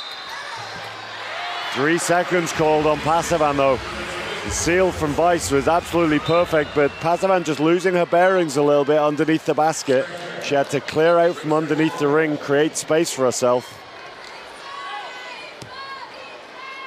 Alternatively, if you do get trapped underneath the basket as a forward there, it's a key thing. Patrick Anderson shares a lot of videos on his social media about the different finishes you can create from under the basket, ways of just spinning the ball off the backboard. Tough finishes, but ones that are well worth practicing for any young forwards. Perez pulls the trigger, doesn't get that one to drop.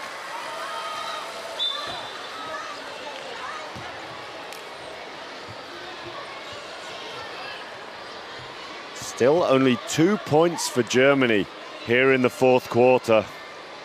They've really struggled to get any rhythm on their offense at the minute. Maybe a little too comfortable with the lead that they had. Dangerous game to play though. Spain, as they showed in their quarterfinal, always willing to fight. They aren't going to give up here. 4 down with 4.5 minutes to go.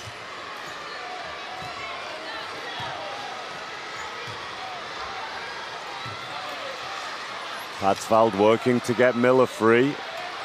She receives the ball on the mismatch, going to spin behind the double screen here, I'm sure.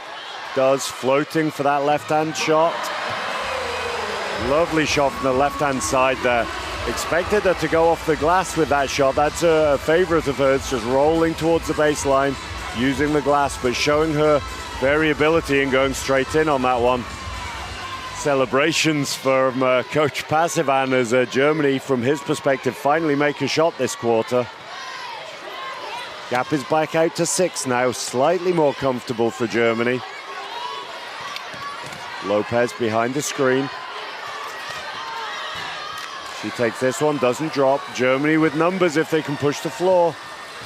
As we said earlier, Germany, one of the teams who don't look for many fast breaks usually, just 3.9 points per game on fast breaks. What hustle though there by Patsvald, ripping that rebound down. Great awareness by Patsvald as well, knowing exactly where the baseline was, not going off court. Great strength, great awareness at the same time.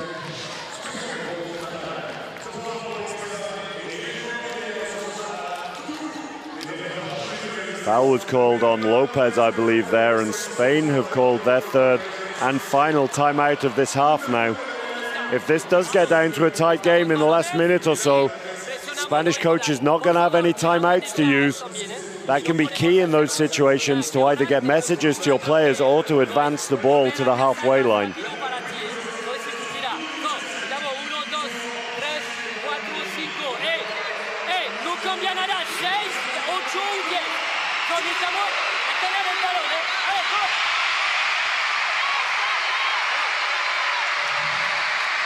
Coach Bellin just reminding his players that this is about heart now. It's about fighting for every possession. It's for getting hold of the ball. They know they're in a little bit of a hole, but 6 points in 3 minutes is no lead whatsoever.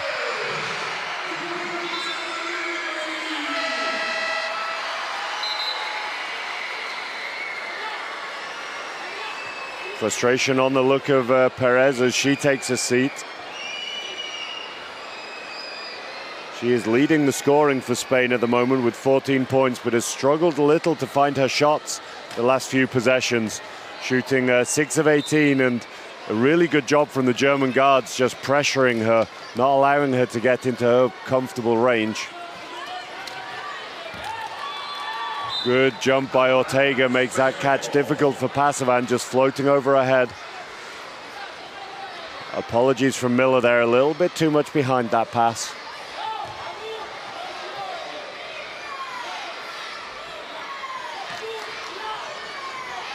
Germany again pressuring up, and that jump into the passing lane from Miller makes it difficult for Ruiz. And Germany have numbers now. Maya taking her time, not in any sort of rush here, open now. That was a key shot, but great rebound by Weiss, great hustle. Just to the top of our screen, Zudayer making Miller work for every inch. Pressuring her from behind now. She knocks down the and one. Calm as you like from Marijke Miller there. Zudayer had made her work all the way from her own half, but the foul from behind. Basket's good for Miller. German lead back out to 8. They were 9-0 behind in the quarter, but they've scored the last 6 unanswered points in the quarter. Just short on that free throw from Miller. Germany lead back to 8. Zudayer brings the ball up, finds Ruiz. Taking her time here, Ruiz. Spain don't need to rush, they have plenty of time. What they can't afford is any more turnovers though. Zudayer drives through. Big shot there by Agut, and that one doesn't drop.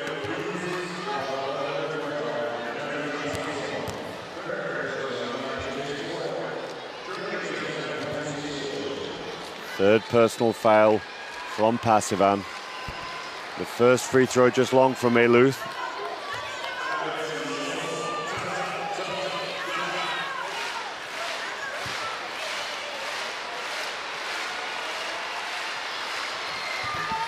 Second just rattles out. Lopez battling for the rebound, can't quite get a hand on it though. Good fight by the Germans. Ball fired into Katowice from Nati Passivan there. Miller finds Meyer, but Spain doing a great job to make it difficult for Miller. Patzwald in trouble underneath, gets a shot up, but doesn't get it off in time. What a pass over the shoulder, but the whistle has already gone from the referee there for the 24 seconds. Ball didn't touch the ring, so the 24 seconds was called. That'll be Spain ball from the sideline. Unfortunate for them, they were away on a fast break, and this means that they'll just have the ball from the sideline, and Germany get the chance to reset their team defense. Exactly 2 minutes left on the clock. 8 points down now, Spain. Zudayer behind the screen, swings the ball. Ruiz open, 2-on-1 on that side. Needs to pull the trigger, doesn't. Tough pass for Ortega to pick up there. Strong by Eluth though. Zudayer on the mismatch, knocks it down over Meyer. Spain are not going away here. 51 points to 45 now. Lead is down to just 6. Quick release there we see in the replay from Zudayer. Knew she had to get that one up fast. Hustle again from Spain here. Great work from Katowice though, gets Marika Miller free. Feeds it to Weiss inside under all sorts of pressure. Draws the foul. Zudayer signaling she believes that was 3 seconds from Germany there. Referee sees it differently. You see that great catch by Weiss. All sorts of pressure. She'll go to the line for 2. Big shots for Katowice here. If she can make these 2, that may kill the game from a German perspective.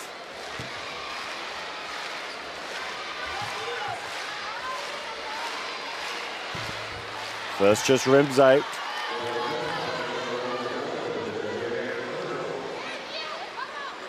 Smiles on the face of Weiss. Absolutely unruffled. Second is long as well. Pressure straight away by Germany though, making it difficult for Spain to get the ball over the half, wanting to make their offense as disorganized as possible. I wonder if Coach Bellens is going to look to get Perez into the game at some point. She has struggled a little offensively with her percentage, but is Spain's top scorer so far and is capable of hitting all kinds of threes. Great hustle from Germany on the defense. Don't let Spain get a shot off there.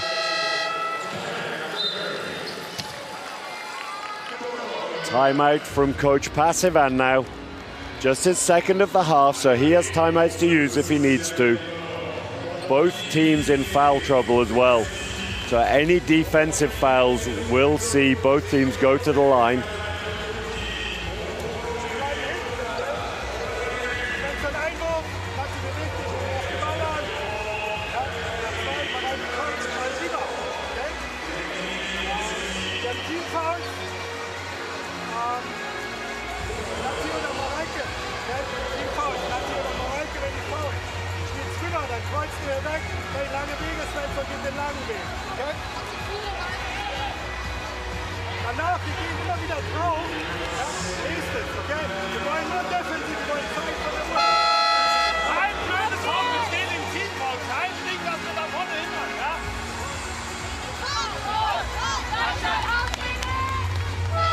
Seen that a few times this tournament when Team Germany have taken timeouts. Coach Passivan setting up the technical side of what he wants to see, where he wants the players positioned, as we see Marika Miller's stat line there. Just shy of a triple-double at the minute. And yeah, sorry, at the end of those timeouts, Coach Neumann, very, very experienced basketball player and coach himself, just reminding the teams, hey, they're in foul trouble. Let's make sure we have the ball in the hands of our free throw shooters. All teams will have people that they want designated to take the shots at the end of the game. Big fade away from Passivan. Hustle for the rebound.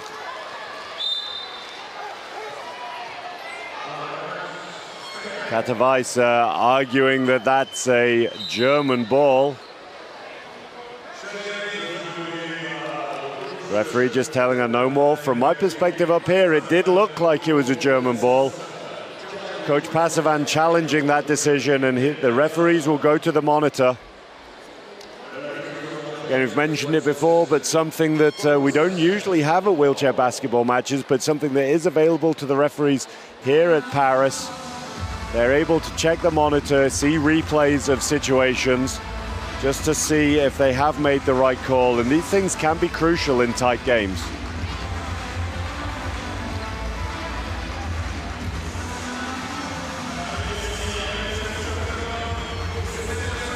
Referees taking their time. They don't want to rush here, and we'll just see that again ourselves. It looked from there like that ball did come off Elut's elbow last. Both teams setting up as if that is going to be a Germany ball, so it looks like the Spanish team know where this is going, even if the referees are still just making doubly sure of their decision.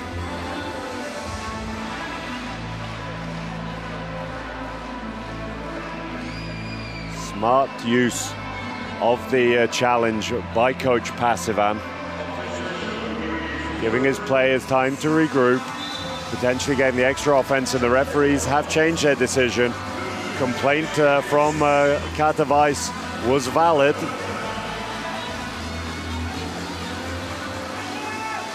I'm sure the referee had no issue with Katowice challenging for that call, but maybe just a little too passionately from the one-pointer.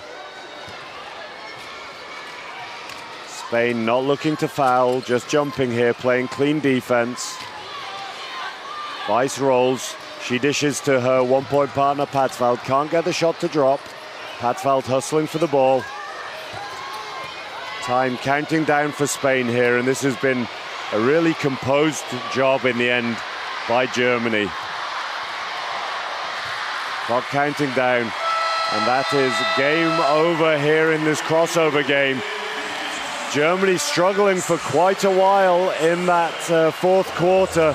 They went 9-0 down in the fourth against Spain, showing their composure, showing their experience with players like Patzveld there, battling back. They lost the quarter by 5, but they won the game 51 points to 45.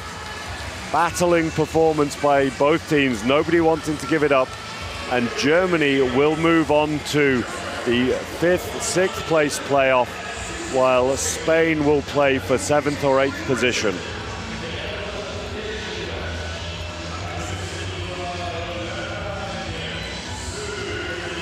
High fives between the teams here. Disappointment, of course, on the faces of the Spanish players. They would have hoped for more. Their record is 5-0 so far here in the games, and they'll be playing for pride, absolutely, in that 7th, 8th playoff game. Composed job in the end by Germany. Nerves naturally in the beginning of the game. Always tough to come back from a loss in a quarter-final, but they showed what they were made of. They showed how important it was to give the best account of themselves they could. 6-point win in the end for Germany. We see the result again there, 51 points. Low scoring in the end, but an absolute grind-out win for Germany.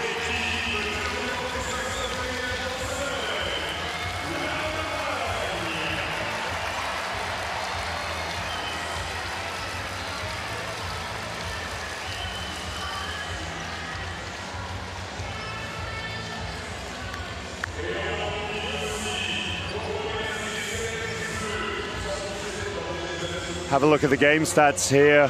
39% from the field for Germany, 38% for Spain. Very, very similar.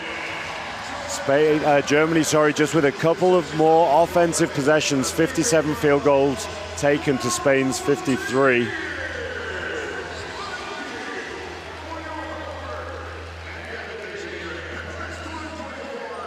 Arena starting to empty here at the end of the session. Players leaving the court. Tough battle for both teams.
Real battling performance from both teams here in this women's crossover match. Germany taking the win in the end by 6 over Spain. Marijke Miller leading all scorers. Another great game by her. 23 points, 9 rebounds, 7 assists. And Germany take the win. 51 points to 45 over Spain.